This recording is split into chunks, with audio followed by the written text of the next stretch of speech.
Stand by to launch FanStream Sports. 3, 2, 1. Let's start. Hello, sports fans. Welcome to FanStream Sports. Nothing but pure sports. This is the JP Show. JP, it's so good to hear you back on the air. Stand by now. Here's JP. Arr, me laddies. Look at this hat. Man, it is full-on Gasparilla, bro. It is full-on Gasparilla Stadium Series, Lightning hockey. Get the F out of here. There is a party going on in Tampa. Timmy, I cannot believe a man of your hardy partying character cannot be here right now because you're locked in your ice dungeon in Day Dallas. Day five of being locked in my house. Dungeon in Dallas. And today I'm doing an international broadcast globally with a a fabulous hat on. Wow. A feather in my cap. That's right. I have a feather in my cap today, my friend. And Gasparilla is on. And we've got the greatest hockey team ever in the world, ever. Right now, yeah. And, yeah. Everybody, I'm driving in this morning, my friend.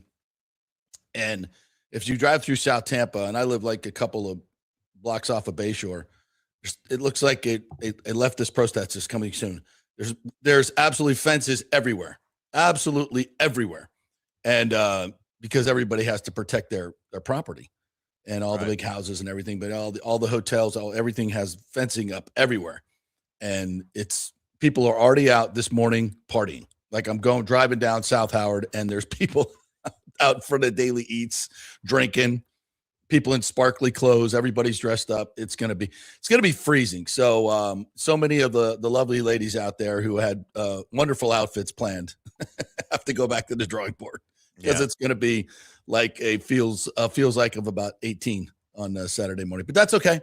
That's okay. We're hardy. Me's hardy. We know how to party, so we're gonna do it. Anyway, welcome into the show. I can't wear this thing but by the way, look at that thing.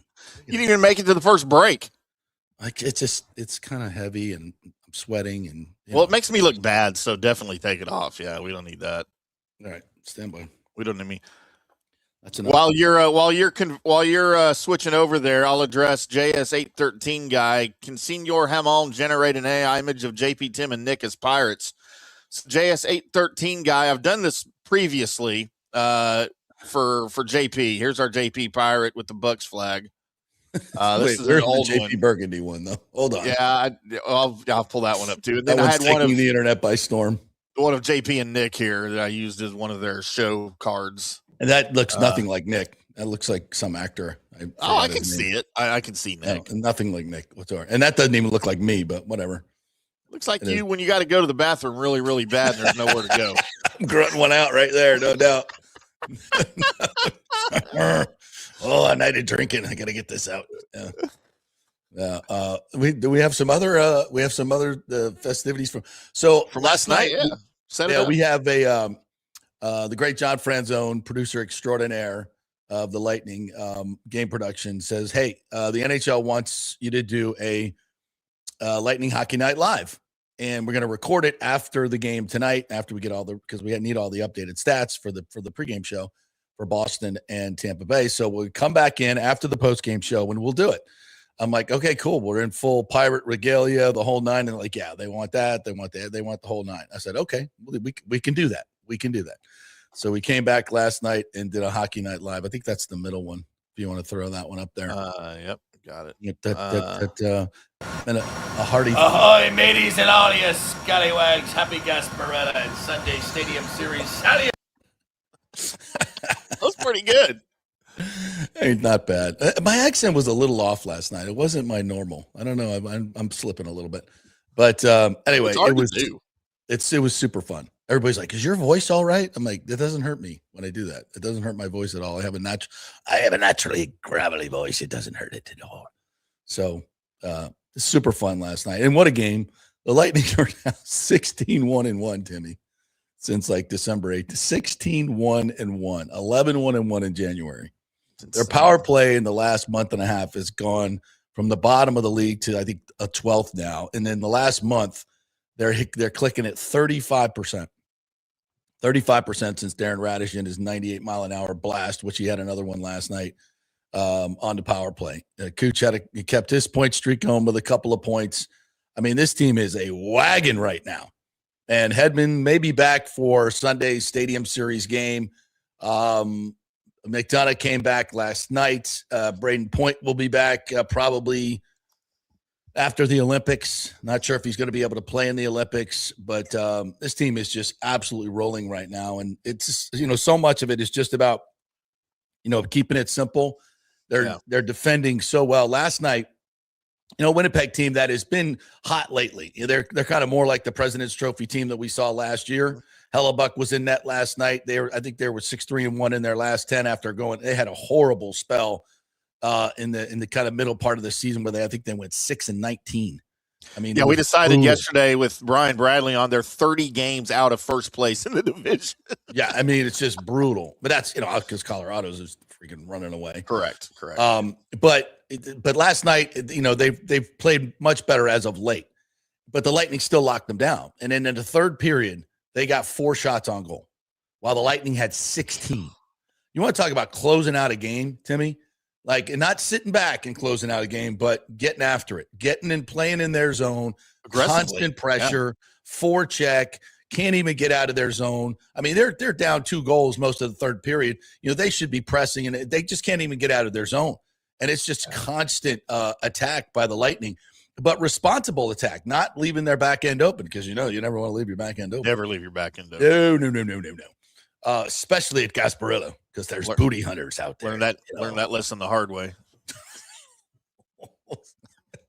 That's a podcast for another time. So they're playing fantastic hockey, and when these guys come back, there's no way you can continue 16-1-1. So when you get Braden Point and Hedman back, one Hall of Famer, another one borderline, you're a 50-goal scorer. You're like, don't screw this up, because that's where we're at right now. But you've built depth. And I said this last night on our very popular postgame show with Brian Engblom, the Chief, and the great Greg Rinaldi. This team, when you look at this team from the beginning of the season, I mean, obviously a super slow start, but it's more than that. They have evolved. And Brady used to talk about this all the time about, you start the season as a team, and if you're doing things right, you evolve into a much better team. And it's who you are in the NFL terms at Thanksgiving and moving forward that is important. It's not how you start the season, because you have to adjust. You have to adjust to injuries. You have to adjust what the league is doing to you. Every week is new, but every season is new, obviously, as well. So your schemes have to adjust. And obviously we've seen Todd Bowles really struggle with that. So this Lightning team has adjusted. I mean, Darren Radish wasn't even playing in the first month of the season. He was a healthy scratch. He now has 15 goals. He came into this season with 12 goals in his entire career. Now, that's 180-some games that was, but still 15 goals. And now 47 points, 6th among defensemen. He'll get some Norris Trophy votes, which is insane for a guy that was a healthy scratch for the first part of the season. Unbelievable. And, and what changed? He went and told the coaches, play me. Let me show you what I can do. And it's just getting that playing time. And now he's getting power play time and has become an absolutely lethal shot, that 98-mile-an-hour shot of his. And it's a right-handed shot, so it's much easier for Kucherov to set him up. So that Stammer situation, you saw this the other night, and we saw it again last night in some form, but the other night, as he kind of faded to the left, Kucherov kind of came to the point, set up the ankle. He moved down between the circles and absolutely blasted one at 92. That the goalie had no chance. Last night's shot was at 98. No chance. And so he's becoming a threat on the power play, which is now opening it up for everybody else, and their power play is clicking at 35%, which is insane. So, and he's playing really good defense, which was kind of a liability for him. So he's playing simple, and he's playing really good defense. And J.J. Moser, I think, it gave up the first goal that he's been on the ice for just the other day. You can't score when he's on the ice. So defense and Vasi. Oh, there's this guy in the back called Andre Vasilevsky, the big cat, El Gato Grande. Who's that guy? He is absolutely back to post back surgery. His post back surgery, he's back to his Vezina form of 2019 and the Cups. He is just an absolute wall right now, and he's playing in such control. There was another breakaway last night. Last two games, there have been key moments where there have been breakaways in a two-goal or one-goal game. And he's just so calm in the net, just flicking away the shots, just flicking them away. There was a 2-on-1 last night. It was, where you just see it opening up, right? And you're like, oh, shit. This is back of the net. He's got no chance. And here he comes across the crease, making a great save with his skate. He's just impenetrable right now. And Radish had a great moment last night defensively where he's back on a 2-on-1 and he goes immediately 2-on-1. He goes immediately to the guy on the right side and leaves the puck carrier for Vasilevsky. And he declares early, it's you one-on-one with Vasi. And of course, when you do that and he's coming down the right wing, he's only got half the net to shoot at, really. And Vasi's out on him. And it's a breakaway. It's a 2-on-1, but it's absolutely, totally controlled. There's no way they were going to score on that. Great defending, great goaltending. So, they are just playing at such a high level right now, and you hate to take an Olympic break, but in the end, it'll give our Russian guys a long break because they're not allowed to play hockey. Well, and by your Russian guys, you mean maybe the number one guy that matters the most in Vasilevsky, who probably needs a break right now. Yeah, and he's, with Johansson playing more this year, he's been much more able to take breaks. Now, he'll probably play every game leading up to it, right? He'll start the Stadium Series, and they got 2 days off for Buffalo, and then they finish with the Panthers, and then the break. So he'll probably play every game you want him to, just munching points. And, it's a good situation right now. And he'll get a good 2 weeks, 3 weeks off, which will be great for him. Kucherov will get the time off, but he'll be right back on the ice the next day. Yeah. That's just what he does. So it's good. It's so fun to watch this team. And last night, you talk about sports as entertainment, right, Timmy? Last night in the arena, it was, we do such a great job. And I'm not talking about me. I'm talking about the production staff. All these graphics. I wish you could see the detail of which they go. Every headshot, every player headshot is AI dressed in pirate. Every graphic is all, pirate font, everything. Everything we do is completely themed. Everything. And then, all the intermission things are tiered towards Gasparilla, historical, graphics on the screen about Gasparilla. And it's just such a party atmosphere. Everybody's having a good time. And then the team goes out and plays like that. And it's just, it's fantastic. So that's what entertainment is all about. That's, to me, what sports entertainment is all about. And we're going to take it to a 70,000 level on Sunday. Now, unfortunately, if there's one thing, and I totally understand this, I'm not bitching about this at all, but as a member of the Lightning Vision team that has won the Stanley for best game production, I would have liked if we had a little bit more latitude in producing the game there, because I think we would have, you crushed it. We could have really do something. Not to say what the NHL is doing is not freaking unbelievable. They have leaned into this in an incredible way with the ice and the treasure map and the bringing in ships and floats, and are already having our pirate ship. Yeah. And here's a couple of nuggets for you that nobody else will tell you. And I wish I could tell you everything, folks. I wish I could tell you everything, because it's going to be there's so many little Easter eggs that are going to happen during this thing. So my good friend David Kahn, who dresses all the coaches, does all the tailored suits. We've had him on the show before. He's the local guy that customizes the suits for all the players here, the Bucs and the Lightning and all the coaches. So he's specially made themed suits for the coaches. And Cooper even said last night, he goes, I had this suit planned for being on the bench, and the weather might, they might have to wear an overcoat to hide it. But wow, their themed suits are going to be awesome. You're going to freaking love these things. So that's cool. They're going to be all dressed up. And then they're using the Bucs locker room. So the Lightning have locker room. And I can't tell you what they're going to be, but they're going to marry the Bucs Lightning stuff in an incredible way. So what they're wearing pregame, you'll want to be there for that as well. So do not get there late. I can't believe I'm missing this. You got to experience everything. They're going to have Low Cash, which is a great country duo, by the way. Really, really good. fantastic performers. They're going to be out there's going to be a fan fest in the parking lot. So I would say, you got to be in your seat by 6 o'clock. 6 o'clock. Do not be. So get there, 4 o'clock, 3:30, 3 o'clock. Go to the fan fest. The Stanley Cup is going to be there. You can get a picture with the Stanley Cup. Obviously, the lines are going to be long, but you can get a picture with the Stanley Cup. Low Cash is performing. You can have tons of vendors out there, tons of cool stuff to do. So get there early, get your parking done, get on over to the Fan Fest, and just really enjoy the whole thing. And then get in, don't stand in line all night long to get your tickets done. So I would suggest going in early and just walking around the stadium. Just walk around. You could walk around the stadium. There's a walkway, even if you're sitting in the upper deck. Tickets for the upper deck. There's a 360-degree walkway that you can go through over by the pirate ship, the stationary one. There'll be other stuff as well for pictures and everything else. So it is going to be in and of itself just the most amazing spectacle. And then, they're going to play a hockey game against the Bruins, which is always fun. And it's going to be great. Every little thing that they're doing is special, and you want to be there for it and check it out and experience. And then the graphics, the videos that we're going to do, including Hockey Night Live. You don't want to miss that. Absolutely. But the other videos that we've put together are just so fun. So get there early. By the way, Greg Wolf is going to join us, in-game host, the king of entertainment here. And so he's going to join us at 11:15 or after his orthodontics appointment, hopefully with a numb mouth. And he speaking like, when you come from the dentist, that'll be fun. Loving and it.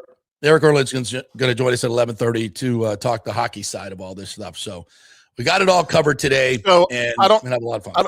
I don't know if you noticed last night, but history was made, JP, in the Red Wings Capitals game. I'm so I'll be honest with you. I've been so dialed into what's going on here. I have no idea what's going on outside our walls.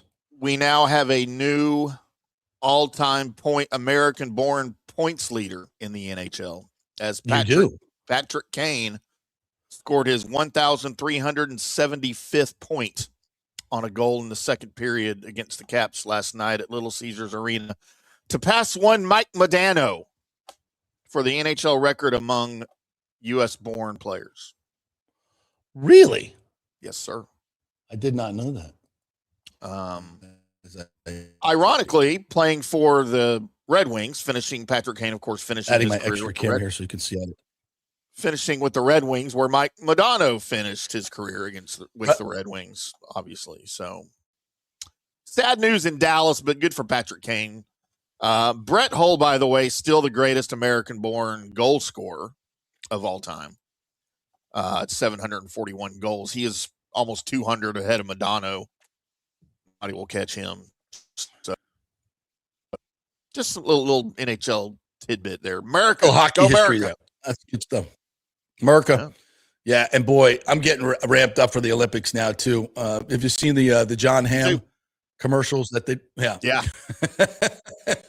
Really good stuff. Lord, please bring us a USA Canada final.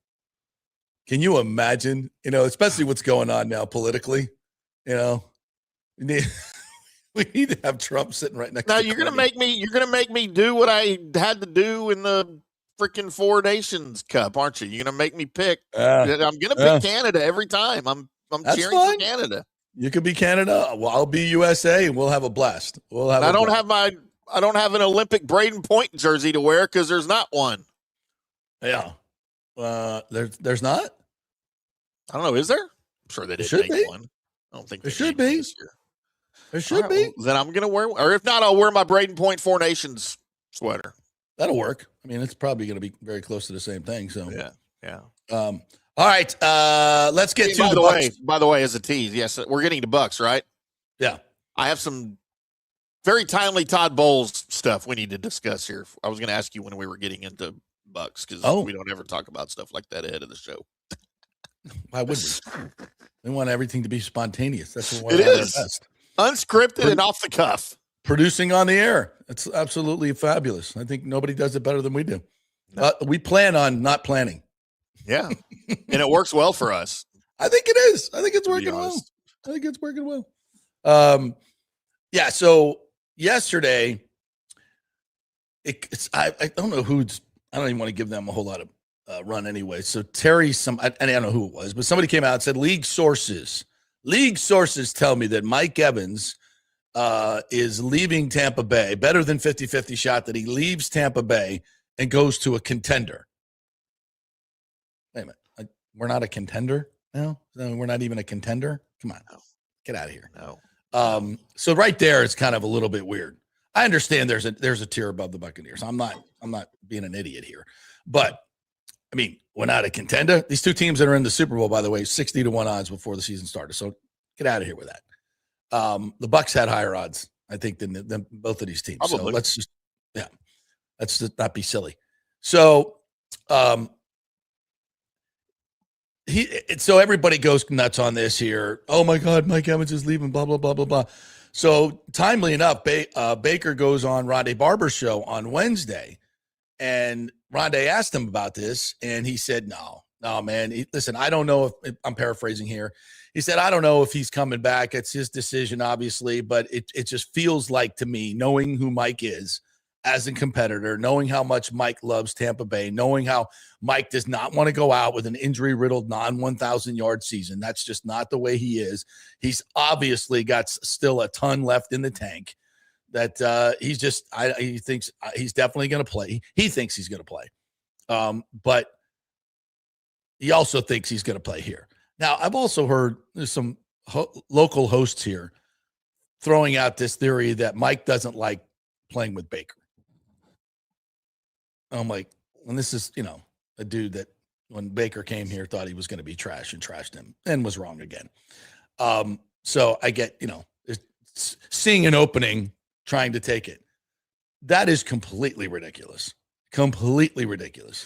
Yeah, look, as a guy who thrives on putting my personal narrative above things that really matter in sports, that's ridiculous. And the truth. And the truth. I can say that. That is ridiculous. It's ridiculous. Yeah. He loves Baker, and Baker loves him. It's, what do you want? People are like, oh, he's going to go to Houston. Oh, CJ Stroud over Baker? Oh, my gosh. Really? Get out of here. Watch CJ Stroud play football this year? Now, he's also been rumored to go to Kansas City. So that guy's pretty good. He's better than Baker. Yeah, they need a wide receiver, too. Yeah, they do. And they'll probably press hard for him. And I'm not saying Mike's definitely not leaving. That's not what I'm saying. Yeah. I'm saying that's what Baker thinks.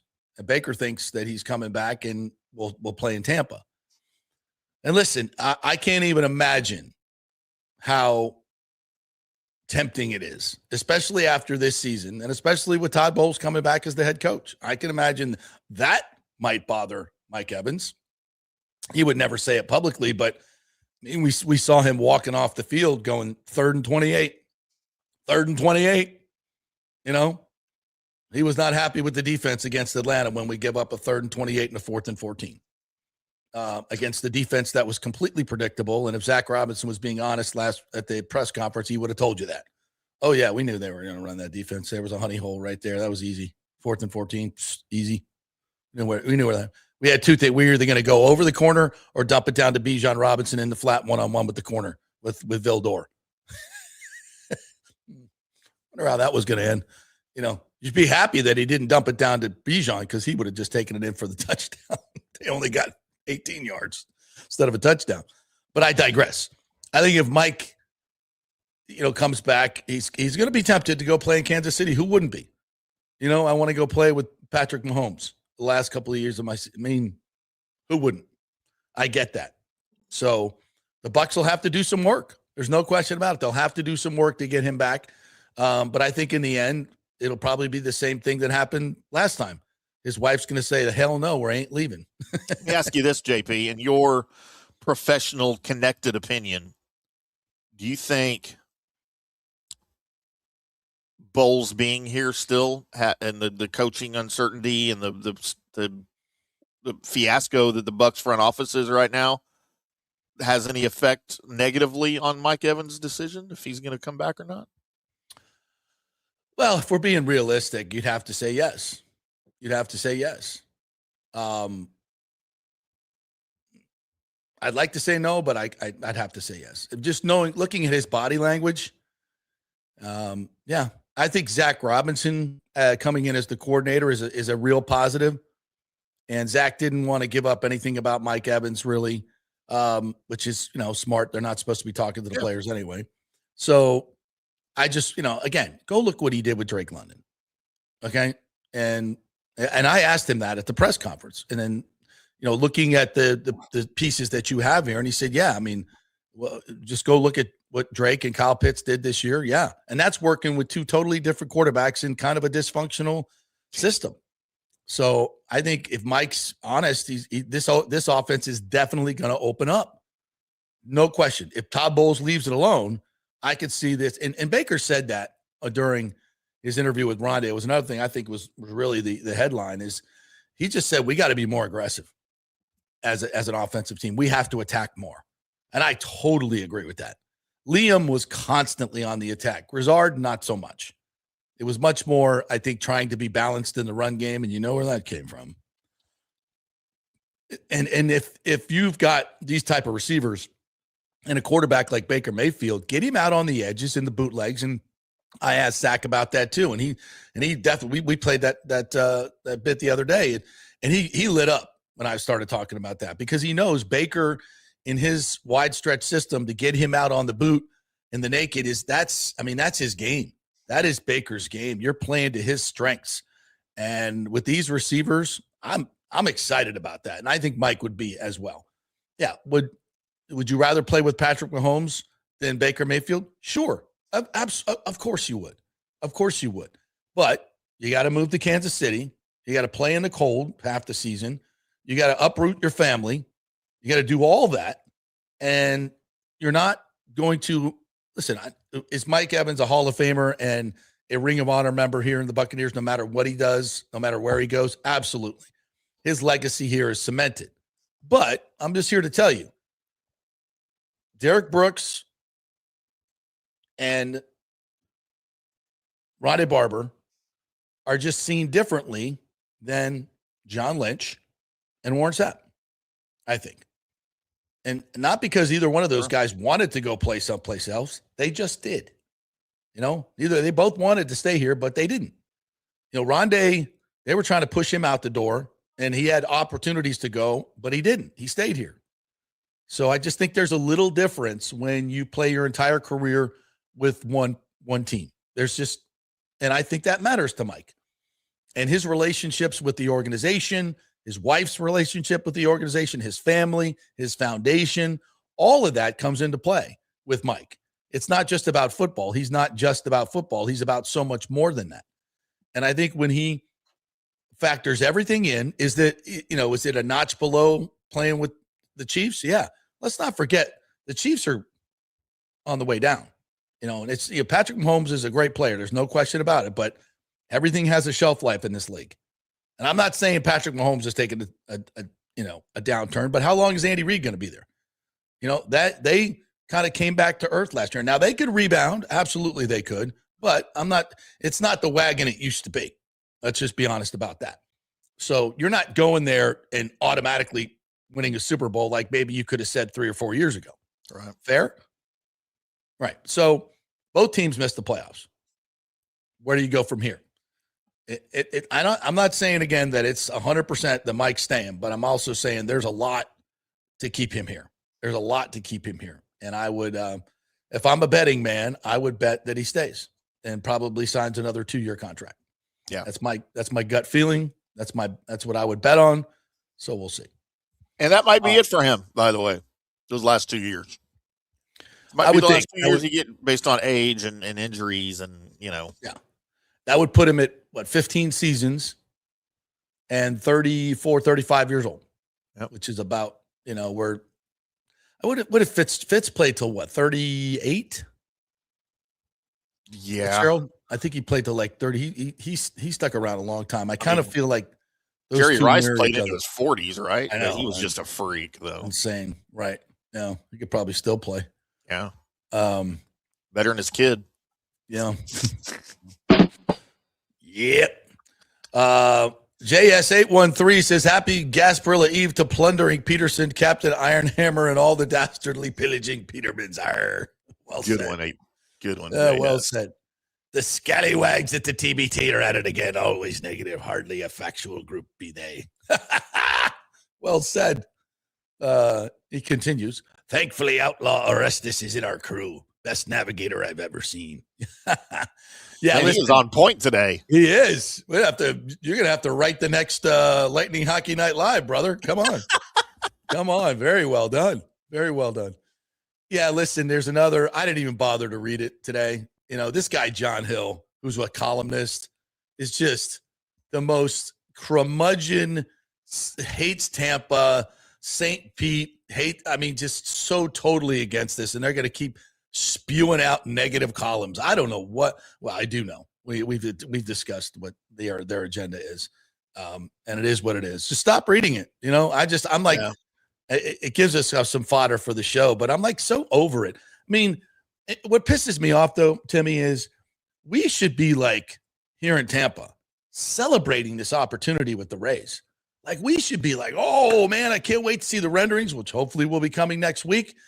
I can't wait to see this. I can't wait to get into how much we'll get this deal done financially. We got to figure it out. But man, I'm excited to have the Rays in Tampa finally and get here in 29. We'll have the World Baseball Classic. We'll have this great sports complex next to each other. Man, this is going to be should be the vibe in this town right now. But instead we got, Charlie Miranda out there. They're going to pay for the whole thing by themselves. These dinosaurs that, and I don't want to dump on Charlie because I love Charlie and he's been around here forever. But I think he needs to, take a deep breath, Charlie, and let's wait to see what the deal looks like.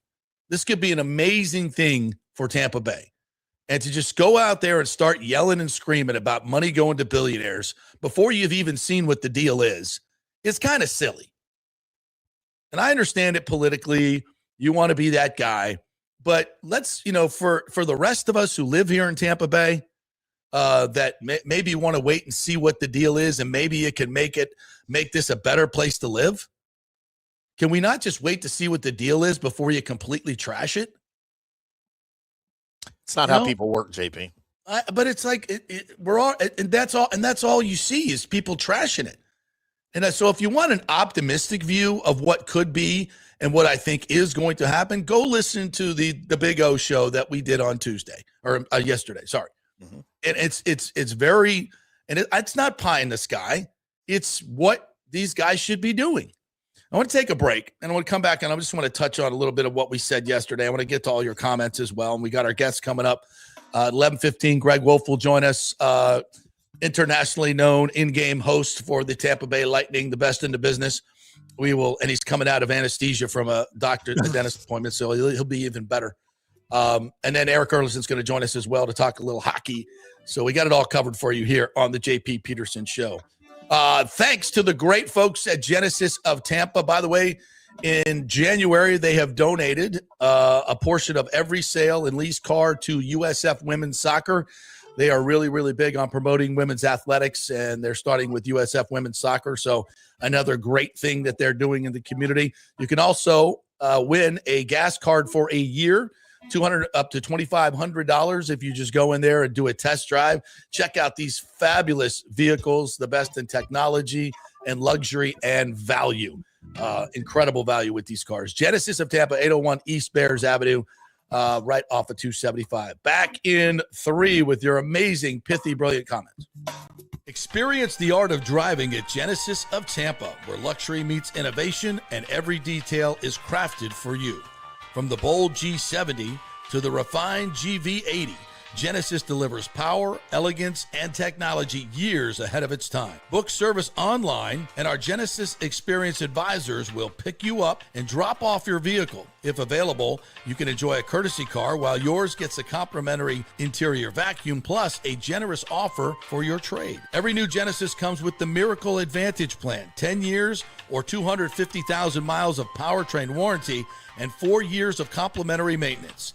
Visit us at 801 East Bears Avenue or online at genesisoftampa.com. Genesis of Tampa, luxury redefined. Italiano Insurance would like to congratulate the Bucs on their 50th anniversary season. And you know what? We've been here for every season and then some, over 60 years in business. We've seen some smart coaches with great game plans, but if you don't have flood insurance or business insurance, that's a terrible game plan. That could ruin you financially. You don't want to take that L. So call 813-877-7799 and let their friendly agents quarterback your insurance and save you big money. Italiano also sponsors our FSU report every week, so go Noles. 813-877-7799 or go to italianoinsurance.com.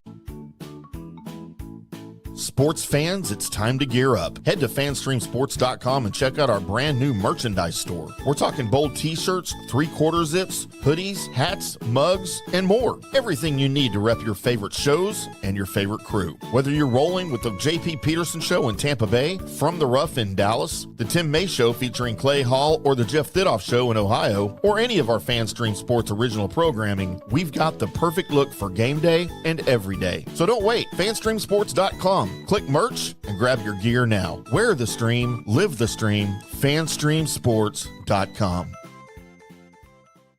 JP here for Riveters, the official sports bar and grill of the JP Peterson Show. We're located just south of Ray J and Steinbrenner Field, so it's a great pre- and post-game spot, and the happy hour is amazing. Monday through Friday, 3 to 7. Check out these specials. $3 Bud Light drafts, $4 domestic bottles, $5 wells, $6 premium wells, $6 cocktails like margaritas. That's unheard of. And the Riveters food is freshly made daily. No freezers. Happy hour food specials include $3.50 tacos and barbecue sliders. $6 you get edamame or chips with the beer cheese, which is amazing.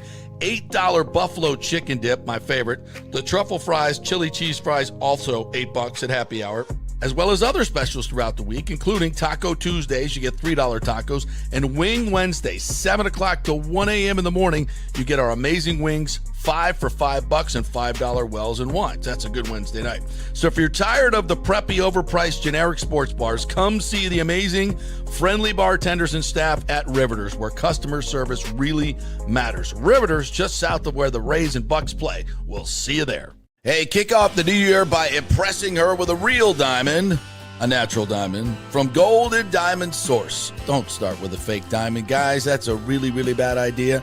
And if you're ready to pop the question, find the perfect engagement ring at the Golden Diamond Source, just like I did, just like Nick did.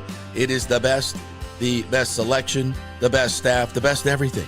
And discover the new Emily collection by Emily Johnson Weintraub, a sleek and modern jewelry line that makes everyday gifts absolutely extraordinary. And by the way, gold prices have never been higher, so turn that old unused gold into cash or a stunning new piece. Just take it on down to the Golden Diamond Source and trade it in. Lots to get done at the Golden Diamond Source this new year. Start with an engagement ring from the greatest, the Golden Diamond Source. 3800 Alberton Road, always online at the Golden Diamond Source.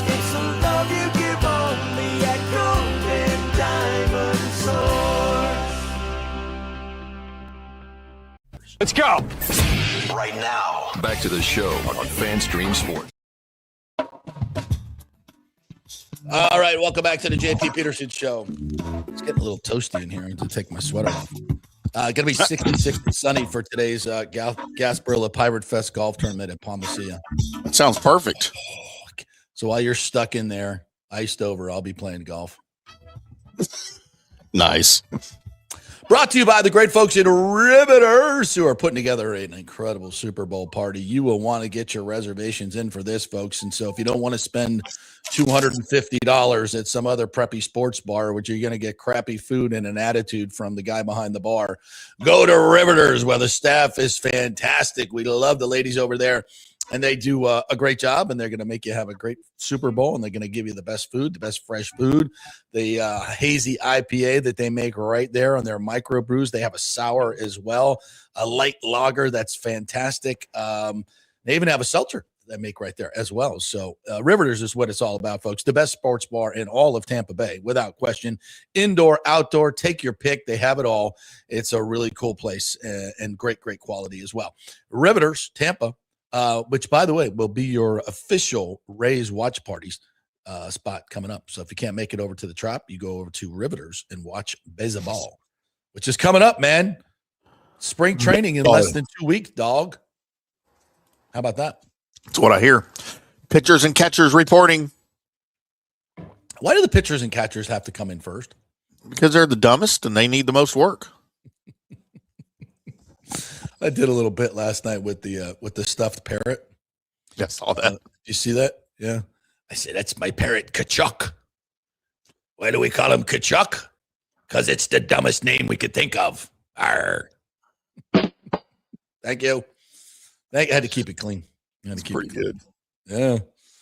Oh God. All right, let's get to the great questions. Is there? Oh, you didn't give us your Todd Bowles stuff. I'm very on it. I'm on the edge of my seat. So this, because I'm always looking at the national narrative of my local teams, right? Thank you. Cowboy national narrative, that's a given. We always know what those are going to be. You got your idiot Stephen A. Smiths out there that just they have a bit, right? Well, nobody has bits for the Buccaneers, right? It's just not a thing. So I'm always interested in the national narrative. Are you a fan of Bill Barnwell? Yes. I think he's got some intelligent takes. Let me just put it that way. There are some things about Bill that, but I think he's kind of right there with you. Yeah. I think he gives a very cerebral take on a lot of things that I like, very well thought out and often contrarian to what the national narrative is. So yes, please. Yes, he does not necessarily follow any type of national narrative. He formulates his own opinions. Dumb or smart, they are what they are, right? I don't have a problem with him necessarily. So he went through and he ranked, JP, the 37 full-time head coaches hired over the past 5 years. Okay. So since the end of since 2021 is what he did. He went there. There's been 37 of them. And of course, he's talking about Mike McDonald, who took over the Seahawks 2 years ago. They're in the Super Bowl.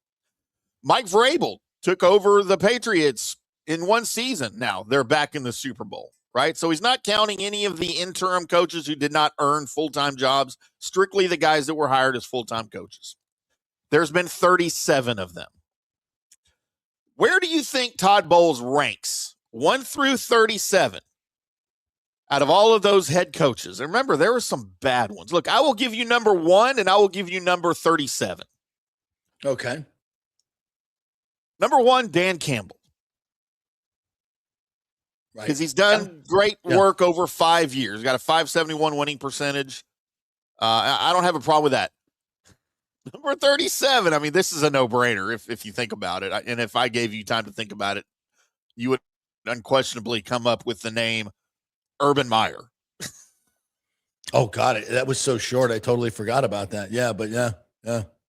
He was 2-11, and I'd forgotten he even did 13 full games. I didn't think he lasted that long. Let's remember too. I would bet if we go from 37 to about 2025, we would all agree that those guys shouldn't have gotten jobs. Not because of what happened. Right. Like at the time when they hired Urban Meyer, everybody was like, "What the F are you doing?" Yeah, what are you even doing? This? Okay, well let's do that real quick. Let's run down 37 Urban Meyer. Yeah, what are you even doing? Why did you hire him? 36 Frank Reich to the Panthers. I thought that was a good hire, actually. I did too. Yeah. 35 Nathaniel Hackett and the Broncos. But again, so Frank Reich, by the way, who was successful at other places. Yes.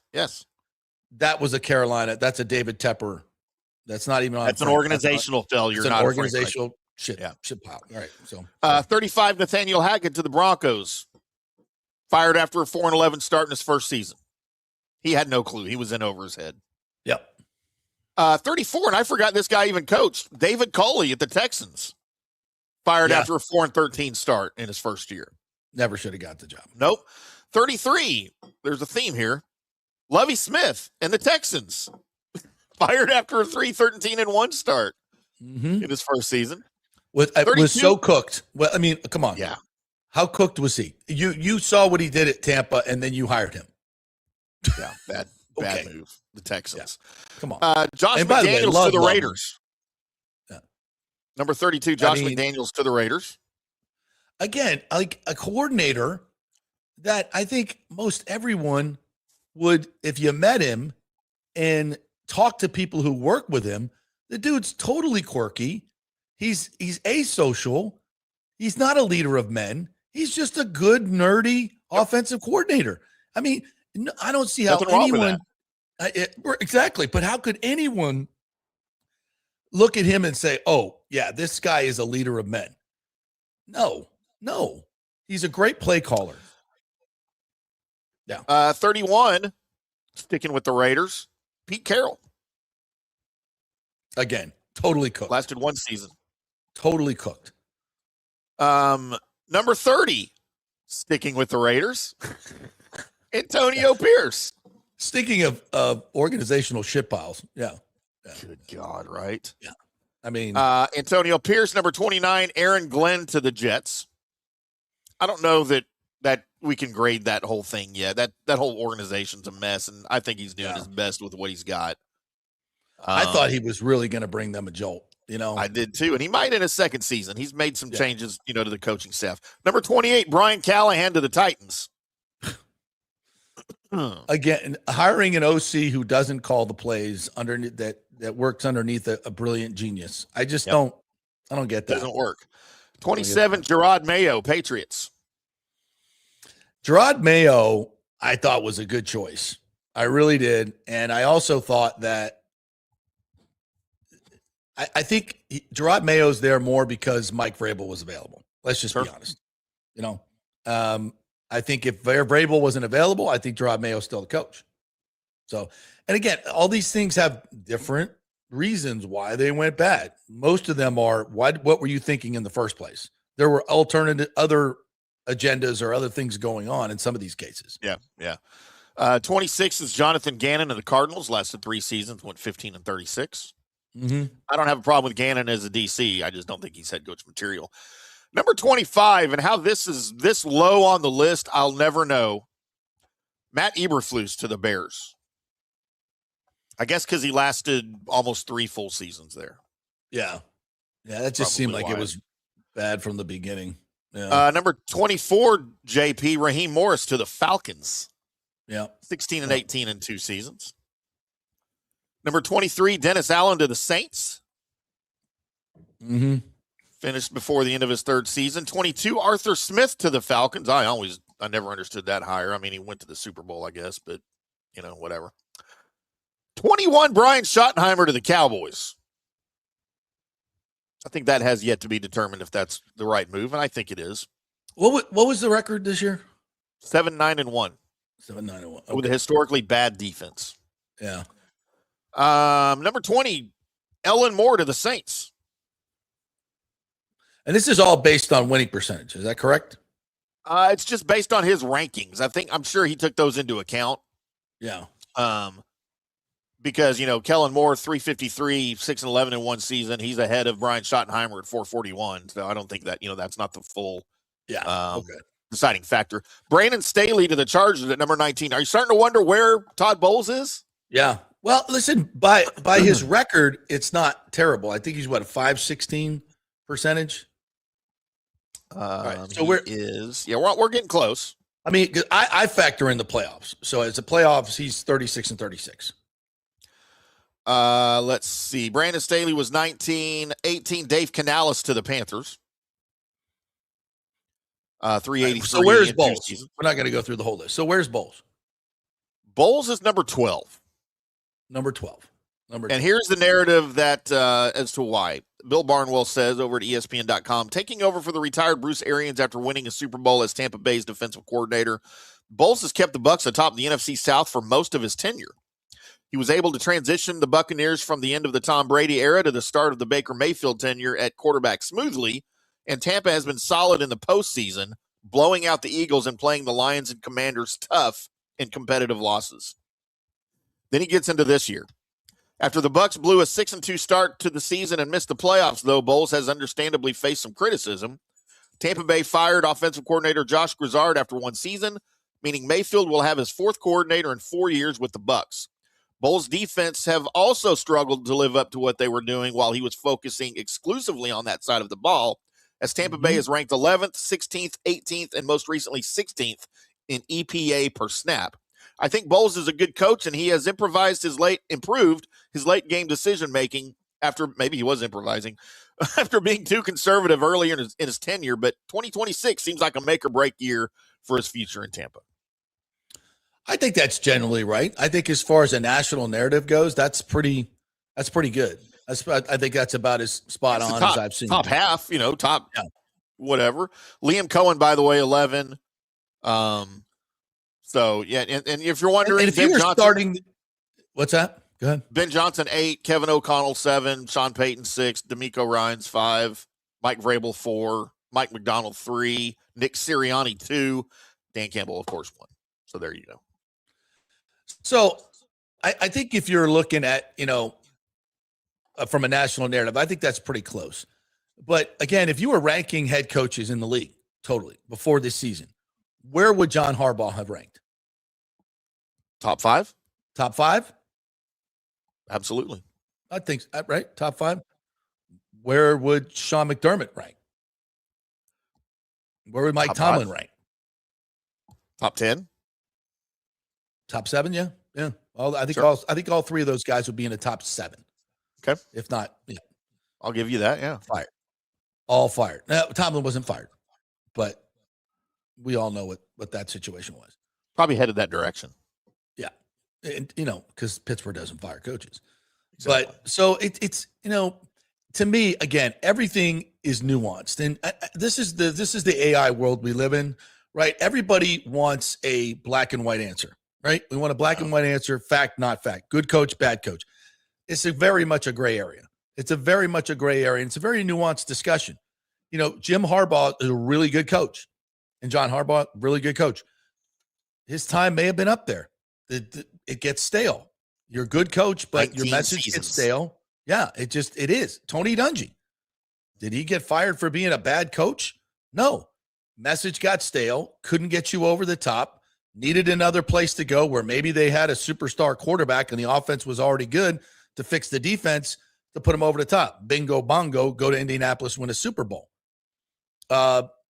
Same thing with Sean McDermott.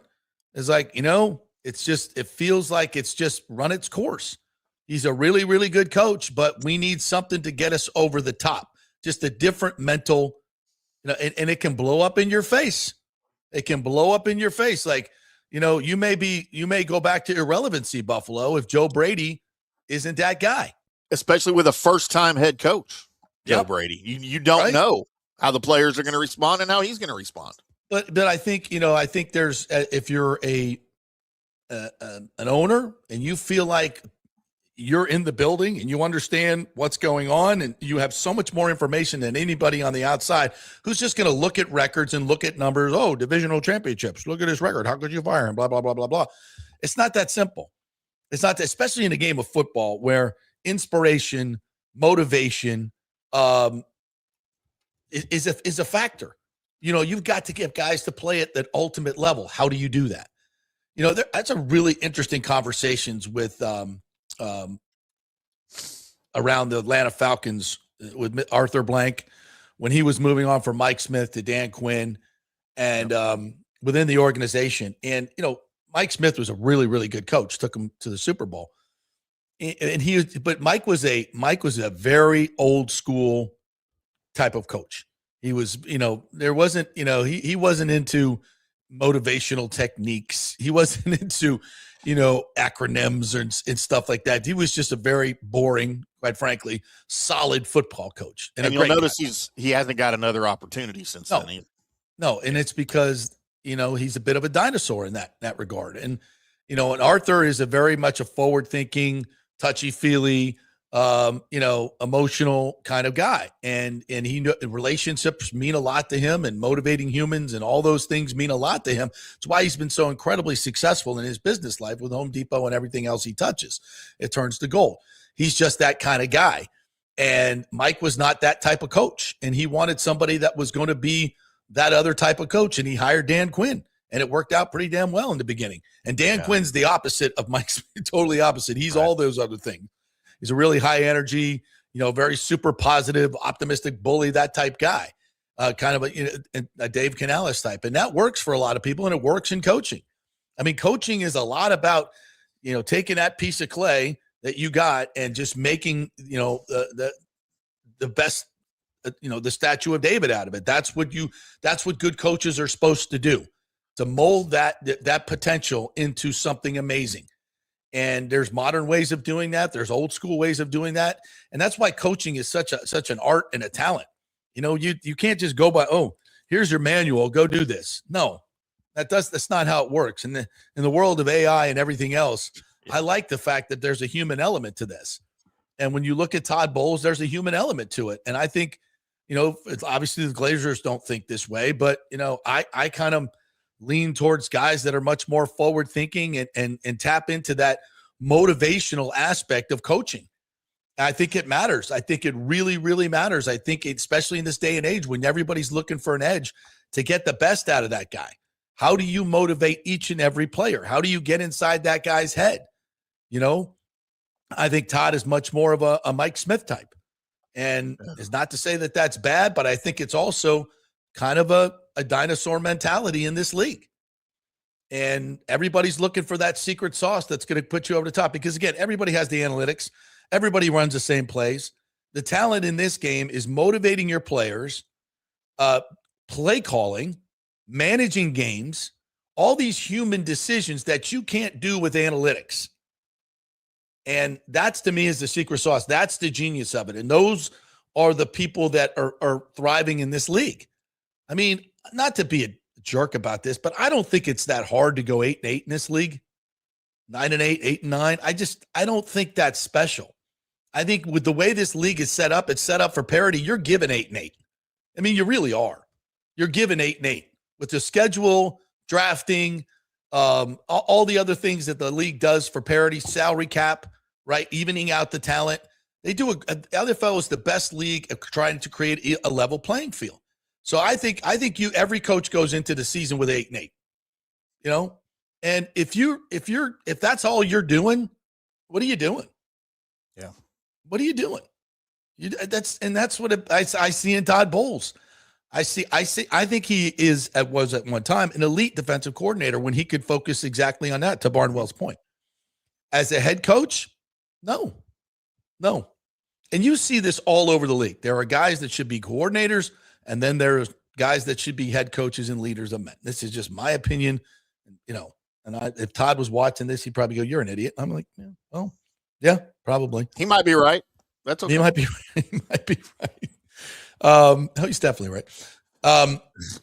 But how do you continue with this? And I'm not going to go down that road, but I think when we're talking about ranking coaches, that's kind of where I'm at. All right, let's get to you wonderful people. The Peterman knuckleheads. Alejandro Noriega. Love that smile, partner. I always love popping up your avatar there. I like positive people. Love positive people. There you go. We got the hat on there. There, look at that beautiful studio you got right there. Morning plundering Peterson, the mates and scurvy crew had the old grand time parade against the Winnipeg Dogs. All serious. Good game last night. And glad to see Cooch and Gensel come back. Even hurt. Yeah, Cooch took a spill last night. He had a collision that we are all holding our breath. And it was good to see him get back in the game and play and get the empty netter at the end. So we dodged a bullet on that one.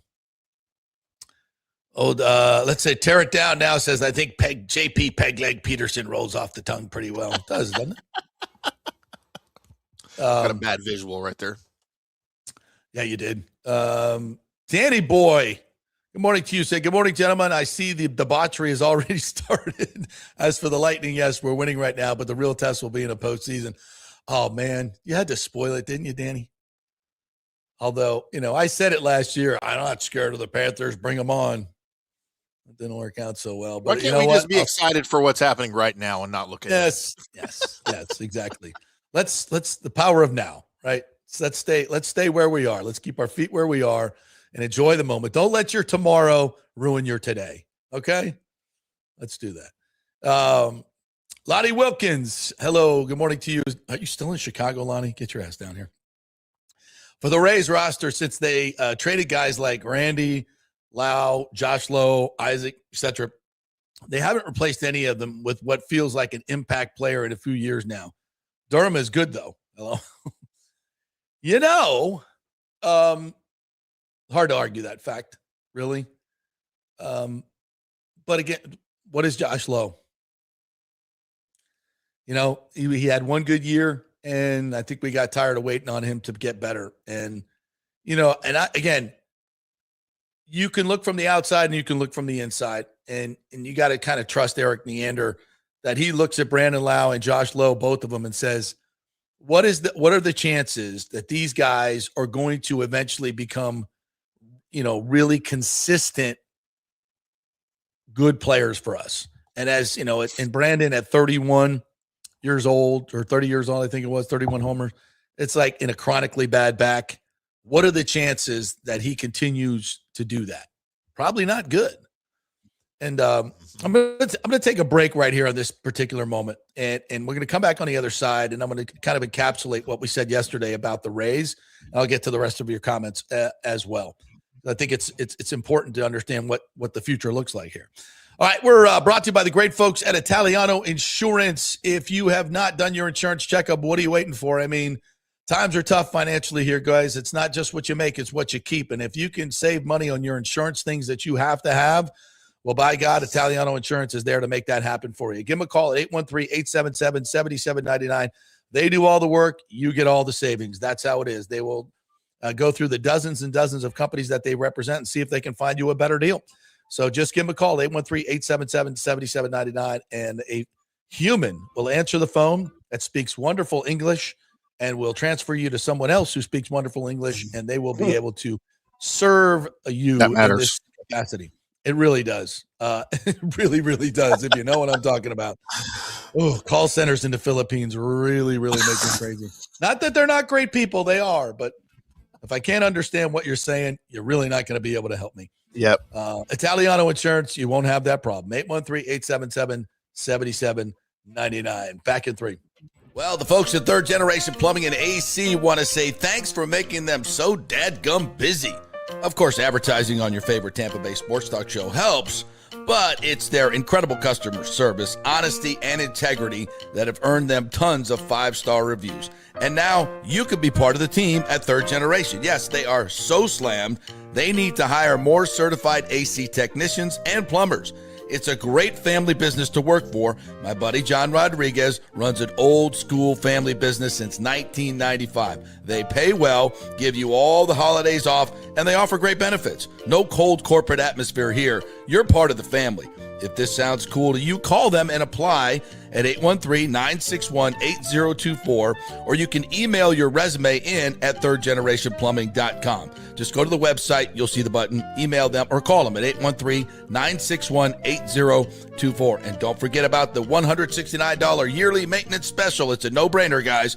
thirdgenerationplumbing.com, and they also do AC. Ciao, Paolo Tini here, owner of Caffè Paradiso, voted number 3 People's Choice Award on Open Table. I want to thank all our loyal family of customers that have been enjoying our great traditional Italian dishes we make from scratch every day. It's a great family story we're proud of. Our family moved from Rimini, Italy in 1984. My dad, Caesar, started Donatello, and that's where I got the start in the restaurant business. I started Caffè Paradiso on South McDill in 1995, and we've been there ever since. From our traditional ossobuco, a veal slow roast for 4 hours, to our daily fresh catch, the Gruppo Paradiso, with a piccata sauce and lobster claw meat, homemade pasta like lasagna, farfalle salchicha, which is a bow tie pasta homemade with fresh sausage. Hold on a minute, JP's favorite. I love it. So come and have a glass of wine with me on South McDill. Get a reservation on Open Table and see all our 5-star reviews. Ciao, see you soon at Paradiso. Welcome to Kingmakers, home of the JP Peterson Show studio and Tampa's premier business networking and social club for members only. By day, it's an exclusive, vibrant co-working space with a stylish conference room,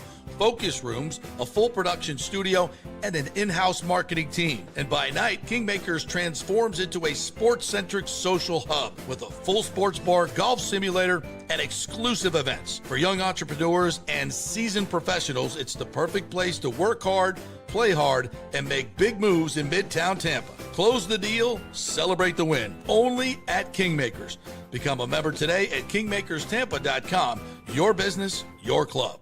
Hey, JP here for my concierge medical professional, Chris Lugo, PA. You've heard him on the show for a couple of years where he shares invaluable medical, nutritional, and supplement advice.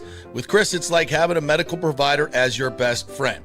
What I love about this concierge service is the convenience and support he offers. I can text or call him 24/7 with any questions or concerns, and he'll promptly call in a prescription if needed. No office visits or copays required. It gives me peace of mind knowing I have someone genuinely invested in my health, not just focused on insurance profits. And the best part, the Bay Area Modern Medical Center's personal concierge service is more affordable than you might think. Don't let insurance companies dictate your health care. Take control of your health and wellness today. Visit BAMMC.com for more information and to schedule your initial free consultation. Empower yourself and take charge of your personal health with BAMMC.com. Let's go. Right now. Back to the show on FanStream Sports. All right, welcome back to the JP Peterson Show on this Gasparilla Friday, Stadium Series Friday. Brought to you by the great folks at the Gold and Diamond Source. You know, John Cooper said last night in his post-game presser, you know, this is such a celebration of the city and the area of Tampa Bay this weekend with Gasparilla and the Stadium Series and everything that's going on. And I think it's a great time to just mention all these great local companies that you see here at the bottom. These are all great local companies that have been there for a long, long time and thrive and employ your neighbors and do great things in the community. And the Golden Diamond Source, Julie and Steve Weintraub, are right at the top of that list. And we will celebrate them and all these great local companies and everything that is great about Tampa Bay. And so many people have started their marriages with great engagements and gone to the Golden Diamond Source to get those rings. And it becomes part of the family. When you shop there, you become part of the family there, and you'll come back time and time again. That's just the way they make you feel. It's a great, great local business, and they've been supporting this program for 20 years. And we really, really appreciate them. Thanks for putting my kids through school, Julie and Steve. We really appreciate that. And we're all part of this, right? And this is what makes our community great. And so if you're going to shop for things like Valentine's Day coming up, you're going to go out, right? Why not go to the local places that put back into your community and keep it in the family, right? That's what we do. You got to spend the money anyway. So why spend it online at Amazon when you can go here and get just as good a deal and get actual great customer service that will talk to you and look you in the eye and give you what exactly you're paying for. That doesn't always happen on Amazon. Trust me on that, folks. So it's a great local company. We love them. The Golden Diamond Source, 3800 Ulmerton Road, and great Valentine's Day specials coming up there next week. So stay tuned. All right. Great let's go to another great part of Tampa Bay, the Petermans. That I like to talk about sports here. Michael LaRue says if Mike Evans does leave Tampa, it's clear that the players don't believe the Bucs can win with Bowles. Hashtag 3rd and 28. It's a great point. Well, it's clear that he doesn't think, they're going to win with Bowles. Yeah. Aviation says, excited for the Winter Classic, my favorite sporting event every year. And it's right in your own backyard. And that's what's really, really cool. So on that note, let's bring in the man, the myth, the greatest in-game host in the history of hockey and any other sport. Professional segue right there. That's right. He is the great Greg Wolf, my colleague over at the Lightning. What's up, Wolfie? How are you, my friend? Good, gents. Just all right. Yeah, there he is. All right. There you Can are. you hear me? Can you guys hear me? We can hear you. We can see you. Are you still anesthetized and have the rubber feeling in your mouth? I do not. I'm good. Yeah.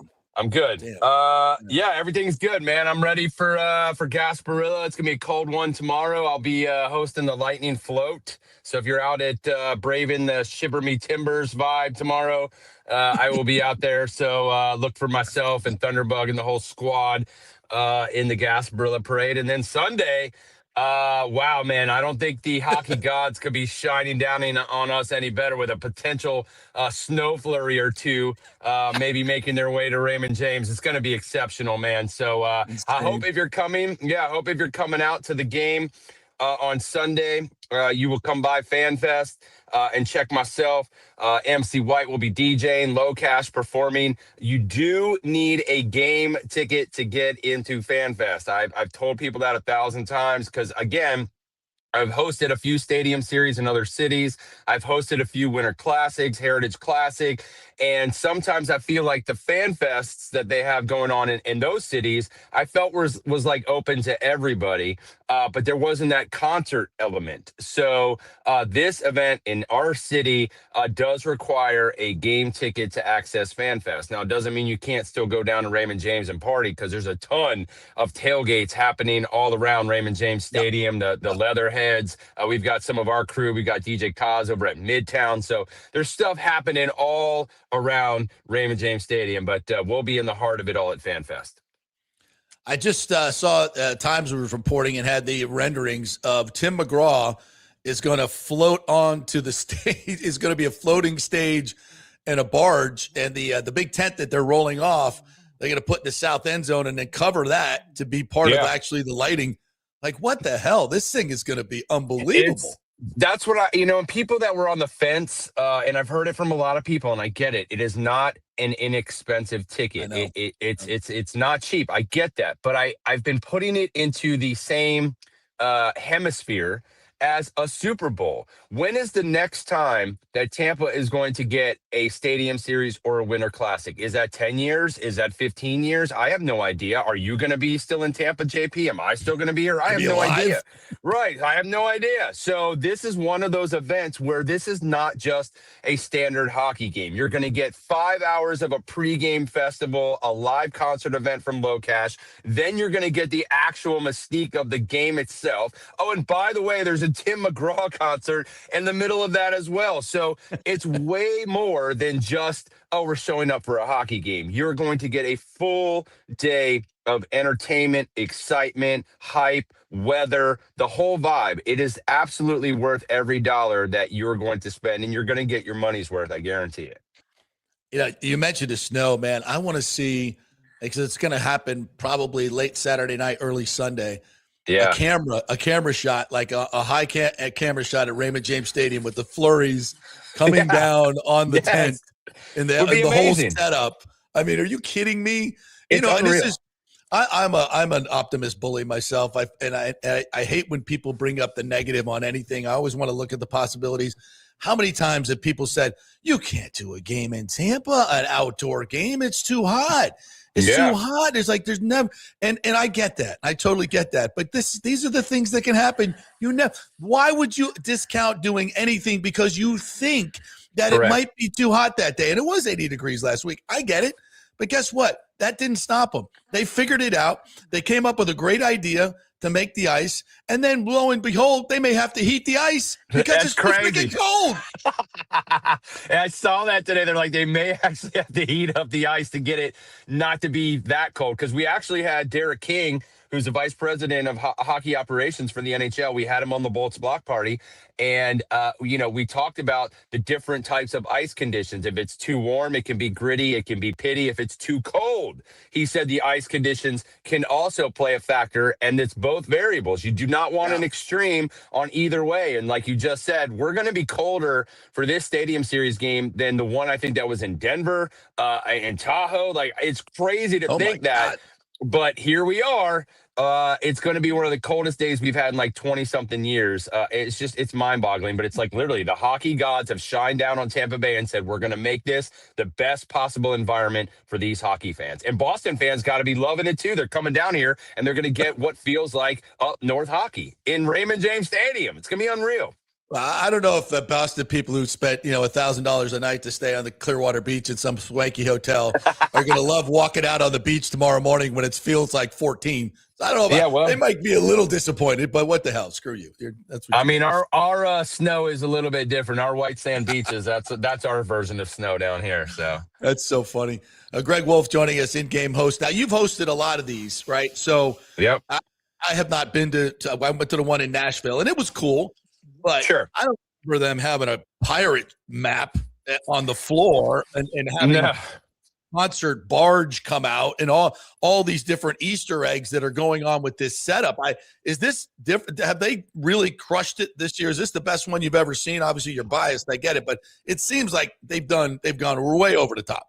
They really have. These are all the little things that are a part, again, of the game experience. And yes, they have done these kind of like Easter egg setups, if you will, for the stadium series that I hosted in MetLife Stadium, North Carolina, Cary, North Carolina. Obviously, Winter Classics I hosted in Seattle. I hosted at Fenway Park. So they really embrace the theme of that particular city. Like when it was in MetLife Stadium in Jersey, New York, they made the grounds look like Central Park. And during the game, as actual gameplay is happening, you would see a lady with a stroller, like walking her baby. You'd see somebody riding their bicycle. You'd see, you know what I'm saying? People are playing catch in the park. Like they fully encompassed the stage set. So there are all these little things happening. Like we had pond hockey setups at the Winter Classic. So kids are out there playing pond hockey because they set up separate rinks for that. But like in Tampa, yes, we're all about pirates and pirate treasure. So why not have a treasure map as your stage setting, if you will, on the ground, and all the different names of the peaks and the bays and stuff of our players and Gary Bettman and Mr. Vinnick. I think that they missed one here, and I brought it up at the block party with Nick Paul. I said, how do they not have Paulie's Shore on the map? They missed one with Paulie's Shore, but Paulie's Shore, yeah. Right? How do they miss that one?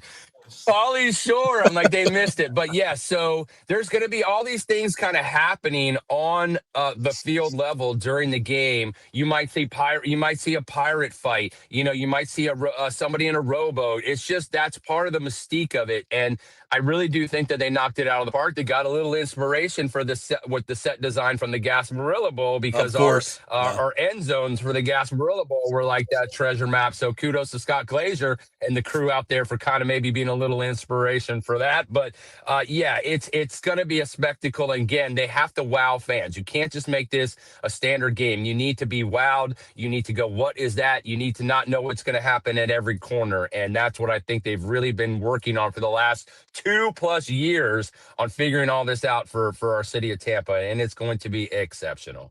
Yeah, I cannot wait for it all. Greg Wolf joining us here. I can't wait. What is your what is the thing you're looking forward to the most out of this whole experience? Maybe the hockey game. I'm hosting the Fan Fest, right? And so the hockey game, obviously itself, I mean, both teams are coming in pretty good. Boston's on a little bit of a tear right now. Obviously, we don't need to even talk about our tear. But I think it's just the environment's going to be exceptional.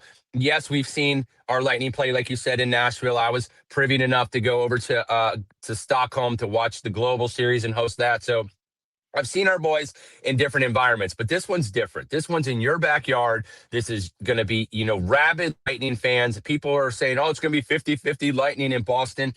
I don't think so. I think it's going to be 75-25 Lightning to Boston fans. You say, we'll see. We'll see. And I'm just going by, I've seen it in other places and how well the Bolts Nation, the Distant Thunder travels.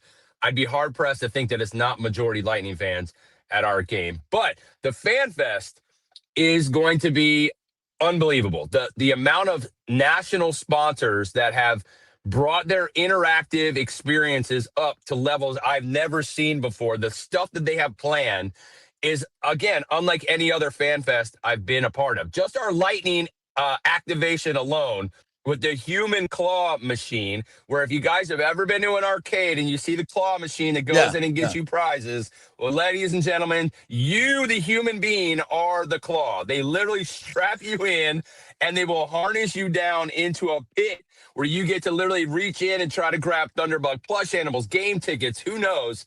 We're literally lowering people into a pit and they become the human claw. Who thought of that idea? But the Lightning said, we're doing it. And so all kinds of like crazy stuff like that. I know I've got my co-ordinating Coburn is going to be at the Ticketmaster area. There's going to be different alums in there signing autographs, taking photos, the Low Cash concert. But again, there's like 15, 20 different massive sponsor activations, bars, food options. It's just going to be pandemonium. And again, if there's 70,000 people going to this game, right? Stanley Cup, you can take pictures with the Stanley Cup.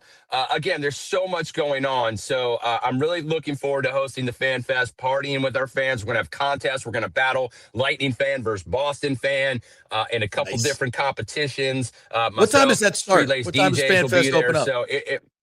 So It opens up at 1:00 and it goes all the way up until puck drop. So for people asking, why am I not hosting the game? I committed with the NHL to hosting FanFest. They wanted the hype. They wanted to create and set the tone for fans to create that excitement heading into game day. So I said I would love to do that because I really haven't had a chance to host one of these type of fan fests. So that's from 1 until 6:30. Well, puck drop is right around 6:30. So I'm obligated. You know, JP, we start our pregame show at least an hour before puck drop. I can't be in two places at one time. So I will be doing all the pregame festivities, creating that vibe, creating the hype for all fans heading into Raymond James for the puck drop at 6:30. And who's doing? Is there going to be an in-game host? There is. It's the guy from the Savannah Bananas. Oh, Jesse I Cole. think his name is like the young professor. It's a young professor is his name. No, not the owner guy, but I think they have like an MC hype guy. I've never seen him before. I think he did the winter classic down in Miami with Michaela, who has been my co-host for all the NHL events that I've been a part of. Michaela, who's actually the host of the Boston Bruins. She and I have been a tandem for all these NHL events. So I think the league said for this particular event, we're not going to use Michaela in game. We're not going to use Greg. We're going to use a neutral host. And that's why they brought in somebody neutral. So again, I'll be doing all the pregame stuff, and then I'll get to go in and actually enjoy the game and hang out with our fans. I plan on walking around and roaming. So if you see me in the game, come take a picture. I'm probably going to hang out at the pirate ship and just, be a fan, dude. This is one of those games where I'm kind of glad that I don't have to work the game. I want to enjoy it. I want to soak it up. I want to be a fan for once and really enjoy this environment. Yeah, I think we have media credentials, but I don't want to sit in a sterile press box. So I may have to come hang out with you, brother. Yeah, walk around. Yeah. Come hang out with me, brother. Let's run. Let's have a beer. That's hopefully they let us into Fan Fest too, because I plan on getting there early and coming to the Fan Fest to see you. So hopefully they'll let us in with the media credential. Yeah, you got a credential, 100%. You'll be in there with a credential, absolutely, man. That's part of it. They know you guys have to cover this stuff, and we got to put it out there and let people experience it from your eyes. Yeah, absolutely. And I think I'm singing backup with Low Cash too. I think that's on the agenda. All right. I can't wait to see that. Hey, before you go, real quick, USF is another one of the many things that you do and do a great job hosting those. And the new basketball coach, Brian Hodgson, who I love, is on my ass to get to more games. And I promise him, once we get past football season, I'll be there Wednesday night. But we got to get other people there too. We got to fill the house. And I think we had 5,000 at the last game. We do. We got to start filling the house. We did. It's basketball season now. So let's hype that up a little bit. Tell the folks, because this is a really entertaining team to watch. I've been to one game. I've been watching them on TV. They are really, really good and fun to watch. And I think they're going to make the tournament. So hype it up a little bit. They're on the cusp right now. I know the net rankings have them in the top 60. I've seen the same things you have. They kind of have them like as a 12 seed right now in the tournament. But if they keep running through the American Athletic Conference and they maintain, they're sitting at the top right now at 6-2. The only two losses they've had in the conference was that loss against UAB down to the wire, double overtime versus Wichita State. So they're a really good team. And I like what Coach has brought, the swagger, the grit, the hard hat player of the game. Like I love what he's implementing, but these guys are high flying athletes. I mean, the amount of air that these guys have caught, the dunks. Let's talk about Wes Enos. Let's talk about Joseph Pinion. These guys are hitting 3-pointers at a record pace right now. I think Isaiah Nelson with the monster dunks. I mean, these guys are fun to watch. We've had some great basketball teams at USF. Obviously, Coach AAR wins the American Athletic Conference year one. Tragic loss. It's a hard shoes to fill, right? But I think the student body, I think the campus is starting to come around a little bit, and they're now starting to realize it's a new era of USF basketball. We didn't know what to expect. But now we're seeing what to expect. High-flying dunks, moving the ball up, the pace. I think they're one of only a handful of teams in all of the NCAA this year that are 90-plus in points, I think 6 or 7 or more games. So they're high-flying, tempo. But the three-pointers is really what's been the key this year. Wes Enos, I think, is leading the nation right now in three-point completions. This guy hit 2 games in a row with 10 three-point shots in back-to-back games. So I know. Him and Pinion, if Forget about it, man. They're just going to, yeah. So it is an excellent time to be a USF basketball fans. Tampa Bay is home for hoops. We have a lot of games coming up in February, and guess what? Does not have a lot of games in February. Hockey. So there's an Olympic break. That's so right. There's plenty of time for you guys to get No out there football, no hockey. and watch basketball. I have this is crazy. Normally I have basketball and hockey conflicts in a season. Now that we started the second half of the season, I have zero conflicts with men's or women's basketball. So I'm hosting everything all the way through March Madness. So please come out and check out these boys. Coach is buying. Last game, he bought the first 500 students a free beer, and they came out for the free beer. I'm telling you that right now. That student section was almost packed, so I expected to see that stadium packed for the rest of the way. So please come check out USF men's basketball and women's basketball. They're both balling at a high level right now. Great stuff. Greg Wolf at Greg Wolf TBL. That's where you can find him on the Twitter machine. He's the best in the business, and he'll be hosting FanFest. So go out and say hello. Thank you for your time, buddy. I know how freaking slammed you are, Thanks, so I really boy. appreciate it. Yeah. All right. See you, bud. Absolutely. There I'll he see you goes. Sunday. Yeah, All right, bye. for sure. Great Greg Wolf right there. And Man, I want to hang. who hypes it better than him? Who hypes it? I mean, no, ready? That dude. I'm talking about coaching, right? That's what I'm talking about. Is he going to wear the jacket? I'm sure he will. Yeah, he goes all out, bro. He goes all out. That was a nice graphic you did there. Very well done. Yeah, Very I well like done. that. Yeah. All right. I want one of those jackets. I just want to keep looking at that jacket right there. They sell them in the team store. Do they really? One could be yours. wow. Yeah. All right. I'll get you one 35% discount. Sweet. Yeah. So it's only $140. Yep. All right, we're going to take a quick break. When we come back on the other side, the great Erik Erlendsson is going to join us to talk some X's and O's about this hockey team that is 16-1-1. How about that? Is that any good? And the old Olympic break that's coming up. We're brought to you by the great folks at thirdgenerationplumbing.com. If you are in the market for a new AC, they are the folks to go to. thirdgenerationplumbing.com. They also do AC. And they work with American Standard Heating and Cooling to give you the best products. They have the best units in efficiency and cost, all of it. American Standard and Third Generation Plumbing is the folks that will put it in for you. They're doing a maintenance special right now, $169 for the year. It gets you 2 checkups where they come top off all the fluids, make sure everything's running right, clean the drain line, all that for $169. thirdgenerationplumbing.com. They also do AC. Back in 3. Italiano Insurance would like to congratulate the Bucs on their 50th anniversary season. And you know what? We've been here for every season and then some, over 60 years in business. We've seen some smart coaches with great game plans, but if you don't have flood insurance or business insurance, that's a terrible game plan. That could ruin you financially. You don't want to take that L.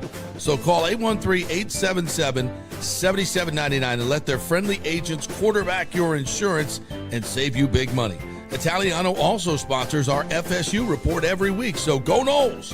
813-877-7799 or go to italianoinsurance.com. Experience the art of driving at Genesis of Tampa, where luxury meets innovation and every detail is crafted for you.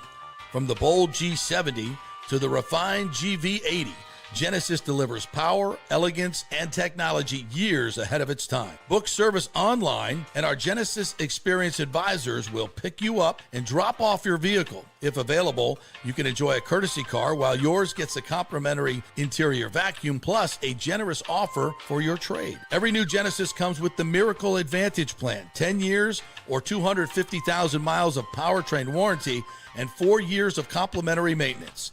Visit us at 801 East Bears Avenue or online at genesisoftampa.com. Genesis of Tampa, luxury redefined.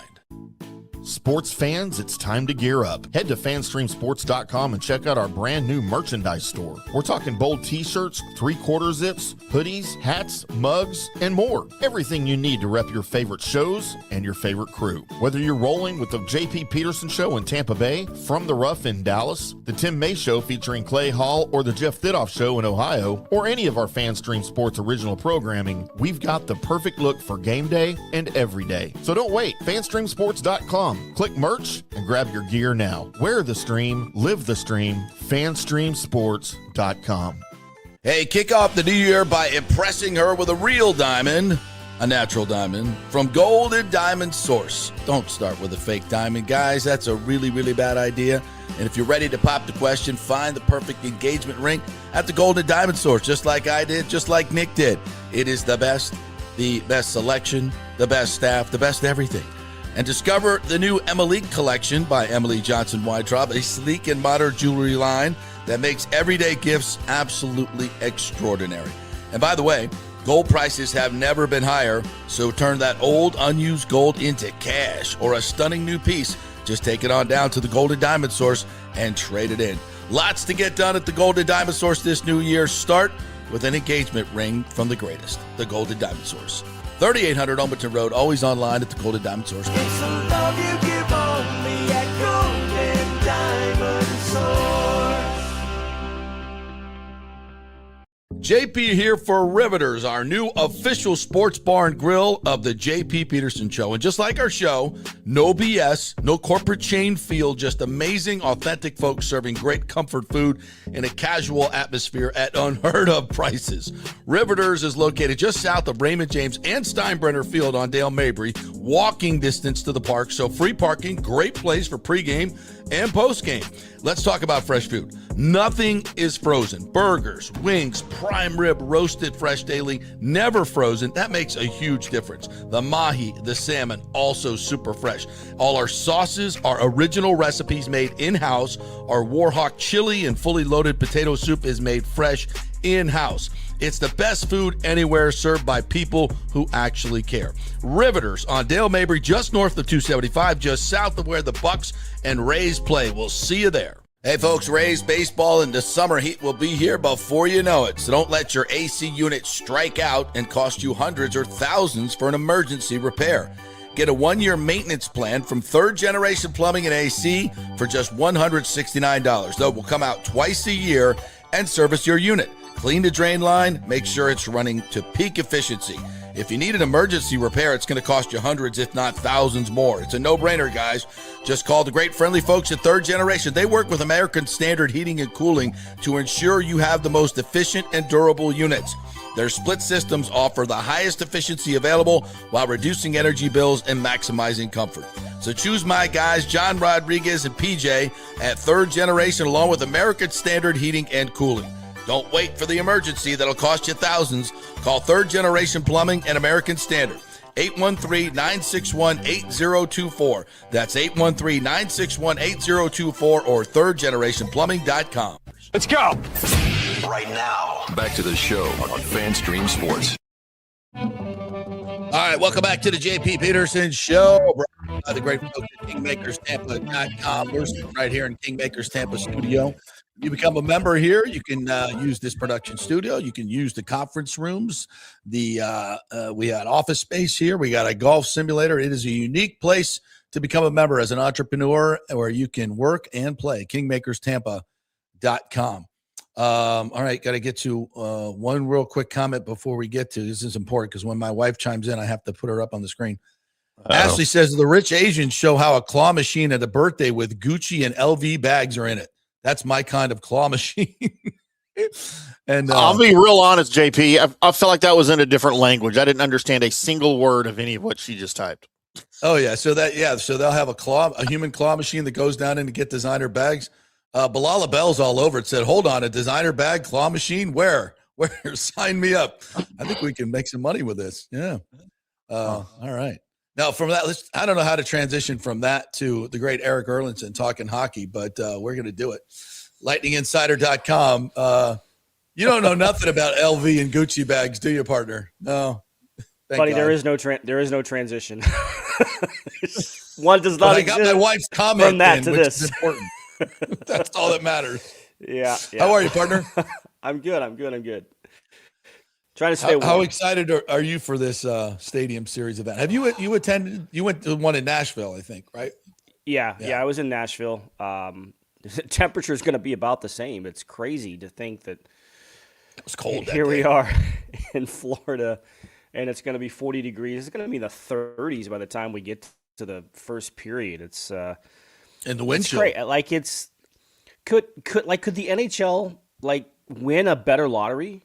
Like, it's crazy that the temperatures are going to cooperate. It is going to be a little windy. It's and there is to kind of keep in mind too in these outdoor games, if there's some sort of a disadvantage or potential disadvantage in the third period, they will change sides about midway through the third. So just kind of keep that in mind with the wind. But this is going to be a great event. I've had a chance to go out to the stadium a few times as the ice has been building. I had a chance to get inside the tent yesterday as the lines and logo was going down.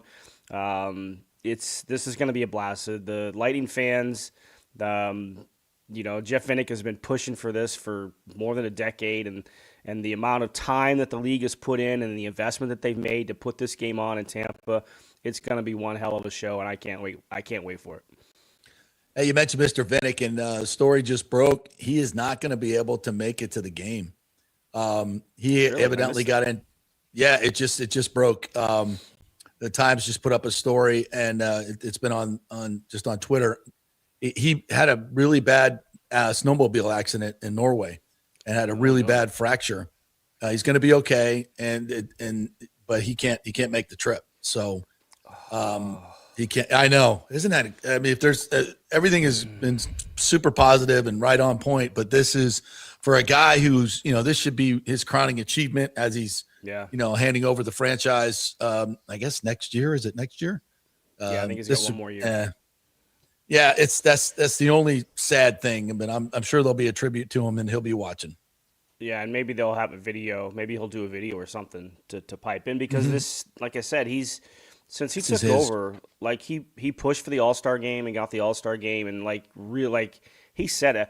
I mean, one thing we've learned about Jeff Vinik during his time as a Lightning owner is if he gets an idea in his mind, he is persistent and he is not taking no for an answer, right? I mean, go back to hiring Steve Yzerman. How many times did Steve Yzerman tell him no before he finally relented and he became the GM, and obviously the All-Star game, and now this. I mean, this is supposed to be his big thing for the city of Tampa and for the franchise. And I mean, even one of the things on the treasure map on the ice is Vinik's voyage, right? All these little playful words, and his name is on there as part of it. So that's disappointing to hear for him that he won't be able to see this event live and in person. I'm glad he's okay. But this is really the championships certainly are the top of the crowning achievements for Jeff Vinik, and he put the resources in place to allow some of those championships to happen. But this was the moment for him to kind of really take a bow and convince the league to come down here and put this show on. It's going to be a great weekend, and I'm sorry to hear that he won't be able to make it. Yeah.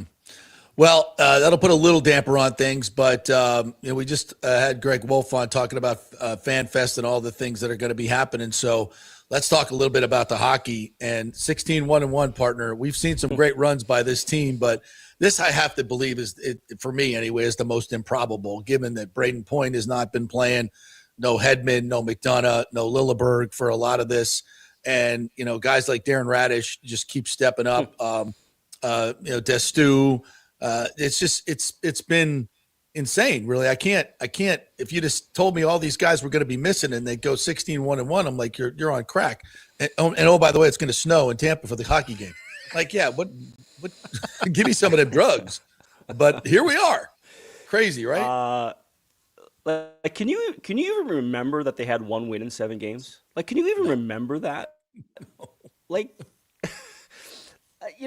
They weren't playing poorly. A couple of, the first 2 or 3 games, they were certainly not very good games. But some of those losses, the Chicago loss, they played well and made a mistake at the end that cost them.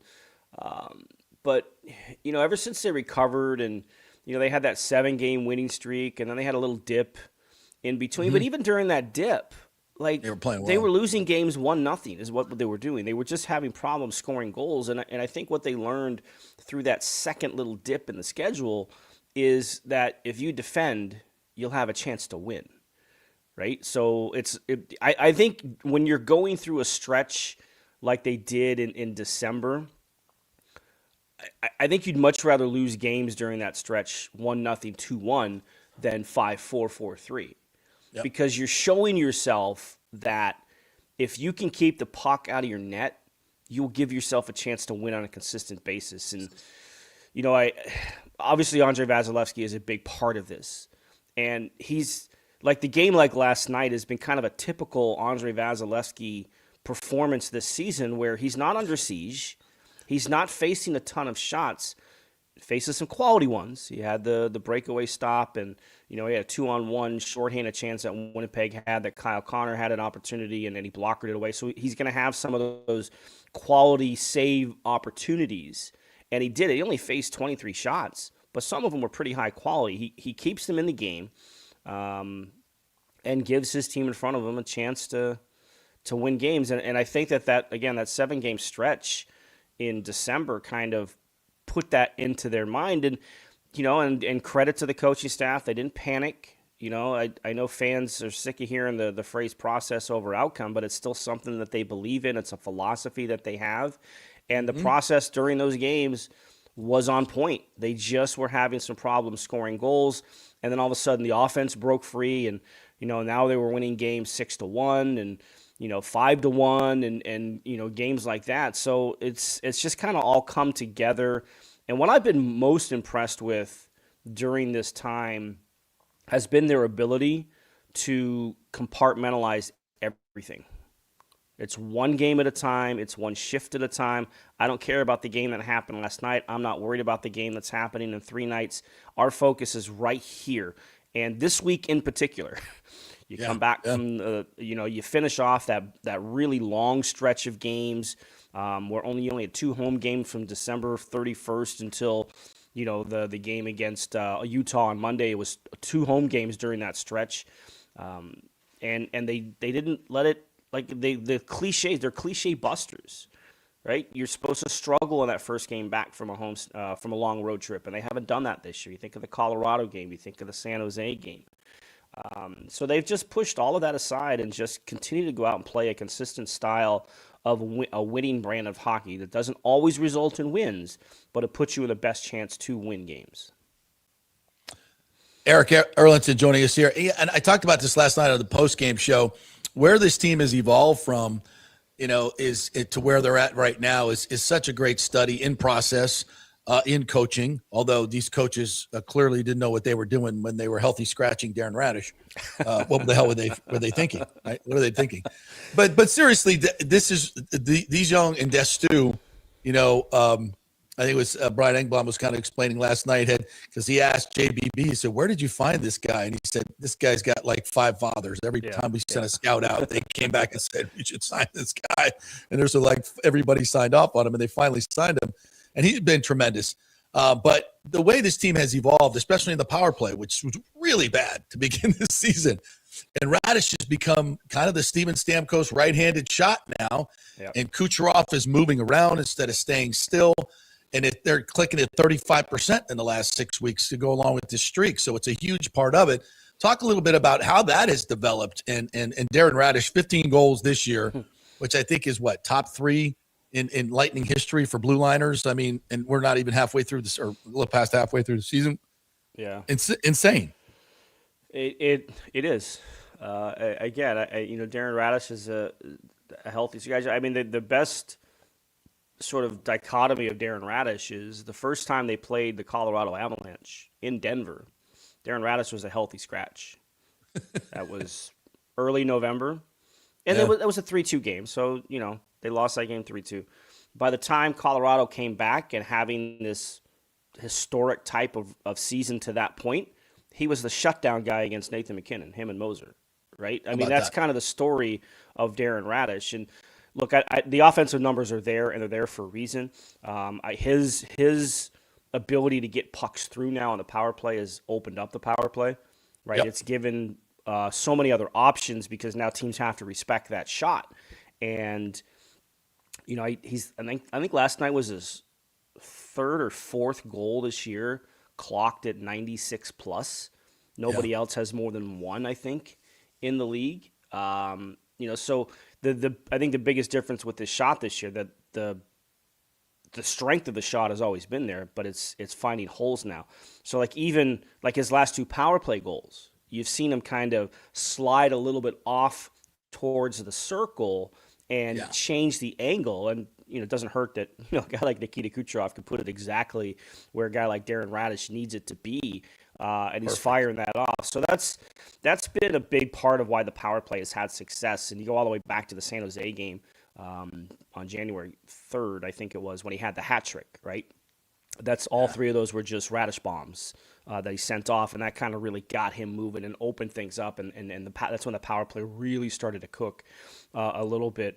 But I mean, his evolution, JJ Moser's evolution. I mean, this is a guy who's we thought was going to be the right side partner for Victor Hedman, like he was most of last year, and the injuries to Hedman and McDonough opened up an opportunity, and JJ Moser is now the number one left side defenseman on this team. Bringing up Dastu because of the injuries, and now good luck trying to keep him out of the lineup. I know he's injured right now. We'll see what his status is for Sunday. His first pass out of the zone is his strength. He's so good at it. He's got, you can't teach poise with the puck, and he's got a lot of poise with the puck, and he gets the puck out of the zone.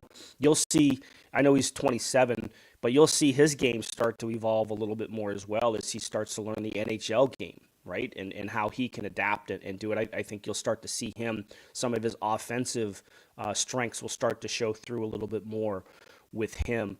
And, Dominic James, a guy that we didn't really know much about, parachutes into the middle of training camp, and with Braden point out, he's your second-line center and looks pretty good doing it, paired with Jake Gensel and Gage Gonsalves for the last handful of games. You just go down the list of guys that have had to have different roles or have stepped into roles and thrived in them. Declan Carlisle, who's been tremendous, paired with Max Crozier here for the last little while. It really is a testament to the depth that they've been able to accumulate, the unknown. We didn't know they had this kind of depth. I don't think they knew they had this kind of depth. And just listening and believing in each other, right?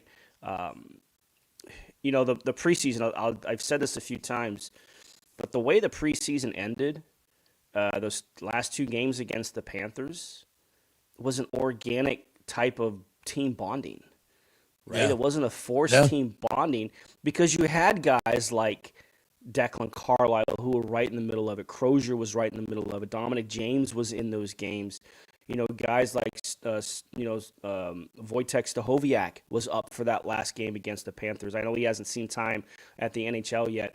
The Dylan Dukes and like it just brought the entire organization. It just kind of brought them together. And while it did mess them up to start the season, I think you're seeing some of the benefits of that bonding opportunity because we know the importance of chemistry in hockey. You have to have each other's back, no matter what it is. And it's the trust factor. It's, we could talk about the fights and chemistry and everything else, but at the end of the day, it comes down to trust factor. Do you trust the guy on your line to do his job? And that's where the chemistry comes from. And it really has been a great story in sticking with what the coaches believe and getting everybody to buy into it. Yeah. And here we are, 16-1-1, and the Olympic break is upon us. I don't know if that's a good thing or a bad thing, but obviously it'll give some players a chance to rest, and Vasi being one and Kucherov. How do you see them navigating this Olympic break? And obviously these guys, I mean, it's crazy. The Stadium Series is such a focus, but they focused on compartmentalizing one at a time, right? And now the Olympics, another big deal. I mean, these are things that come along in players' careers that are, historic marks. And I don't know how you go to bed at night when you're going to play for Team Canada in 2 weeks and you don't think about it. But they've done such a great job. And the coach, too, by the way, is going to be coaching at the Olympics. So, I mean, for them to go on this run with all these things going around it is so incredibly it's improbable. But now you have this break. So how do they handle it? What are they going to do? How do you see them managing this? Well, they've got the most players going, and that doesn't even count Vasilevsky and Kucherov, who absolutely would have been on any Team Russia if they were participating in the Olympics. So you've got 10 players going, which means there's rest, but there's also rust, right? That's the kind of thing you talk about a lot. They're going to have a lot of players playing. I think everybody's going to play a minimum of 4 games. And then you get into the quarterfinals and the medal rounds and all that. So, they'll have somebody playing in those medal round games for sure. You'll have a couple of guys who will come back a little bit early. I mean, the thing is like every team is going through the same situation, right? Every team has the same amount of time off. I think some teams have an extra day. They don't play till that Thursday when the league resumes action.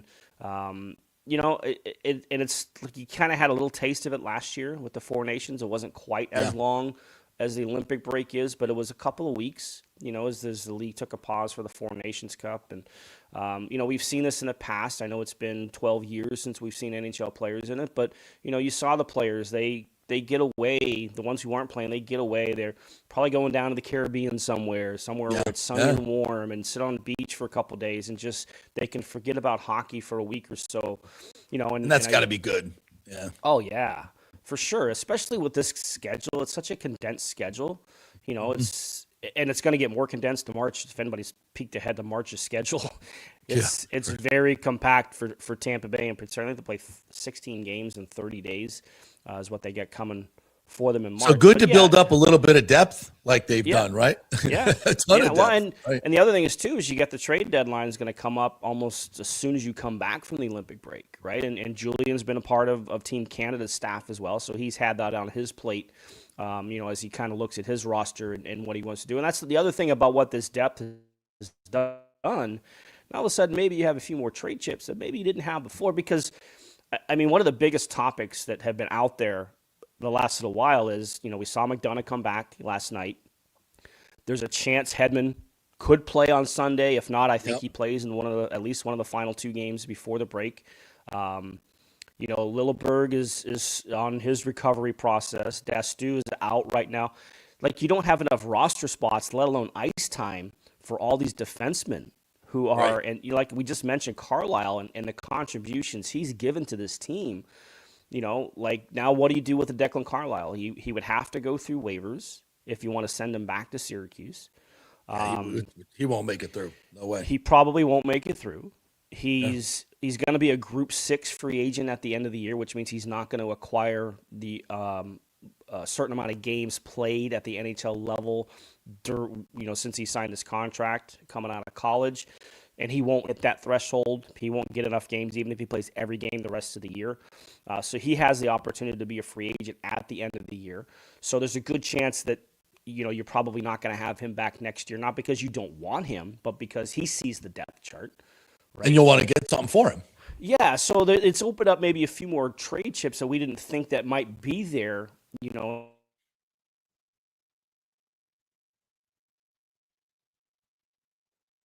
Oh, dear. Freezing. Emergency gas. Stu has kind of done that too. You know, certainly a lot of, you know, you trade Radish, and you know, you hurt your team, right? Well, he's a UFA. His stock is never going to be higher. Yeah, but you're trying to win a Stanley Cup. And he right now gives you a better chance to win a Stanley Cup. You know, so that, like, there's a lot of interesting things to kind of keep an eye on. But the break in and of itself is going to be good for, you know, the Kucherovs, the Vasilevskis, and these players. And for the ones who are going to the Olympics, again, like Brandon Hagel in particular, he's not playing 20 minutes a night for Team Canada. You know, high intense games, I think, especially by the time you start to get to the quarterfinals. But, you know, he's not playing 20 minutes a night like he is here. You know, Anthony Cirelli, you know, might be the 13th forward on that team. So his ice time might be 7 or 8 minutes. So it's not as taxing for some of these guys that are going to play. So it's, you know, they found a way to navigate everything this year. And this is just going to be something else that they have to navigate. And I think that they're going to be fine, because everybody's going to have the long breaks. Everybody say, hey, you're going to come back, you're going to be rusty. Well, so were 31 other teams.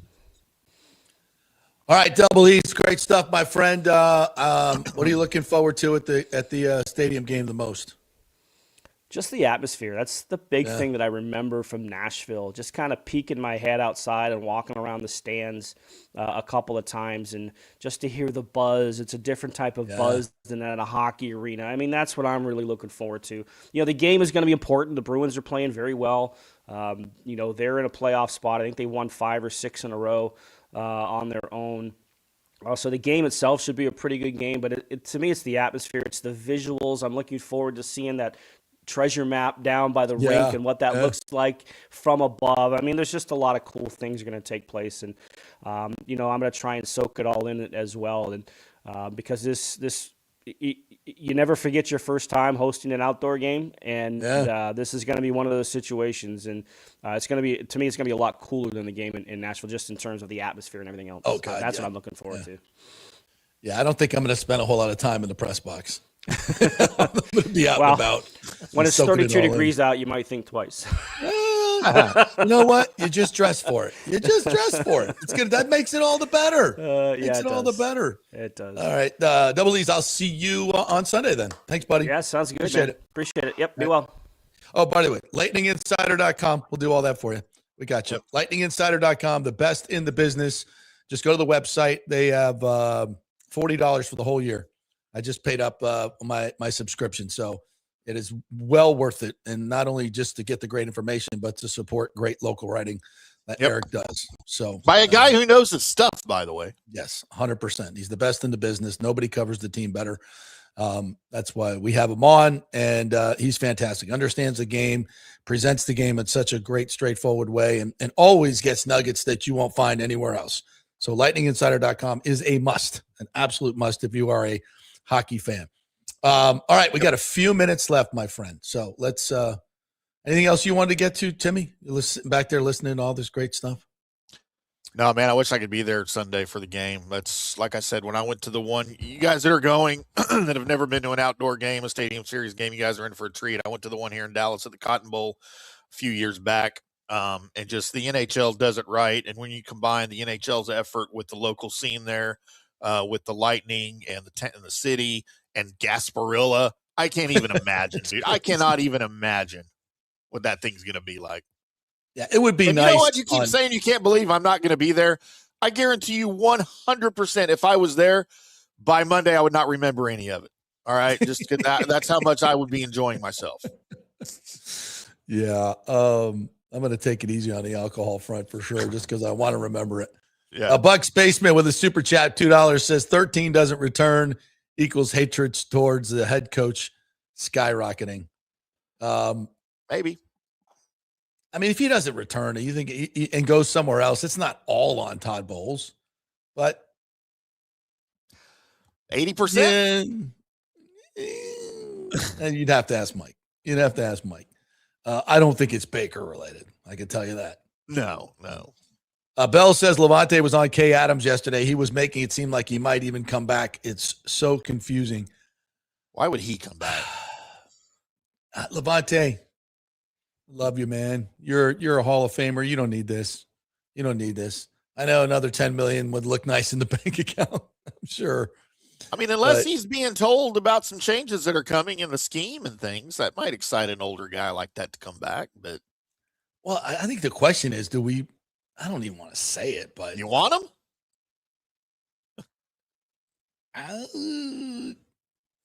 Let's say he was one of the weak links, right?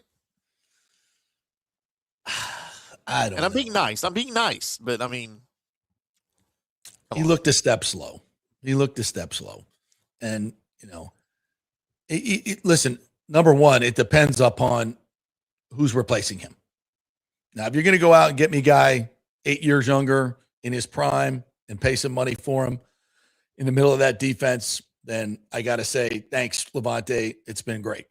And I think, listen, there are just times when everybody has to move on. Everybody has to move on. We've said it's time for Todd to do that. This team needs some injection of newness, especially on the defensive side. They need a new scheme. They need a ton of new players on that side.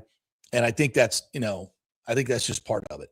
And you can't, I don't even want to say it, so I'm not gonna, but it's his decision to make. But yeah, there are teams that are moving in the right direction in that regard, and there are teams that stick around and like to play the we love our nostalgia game. I'm not into that.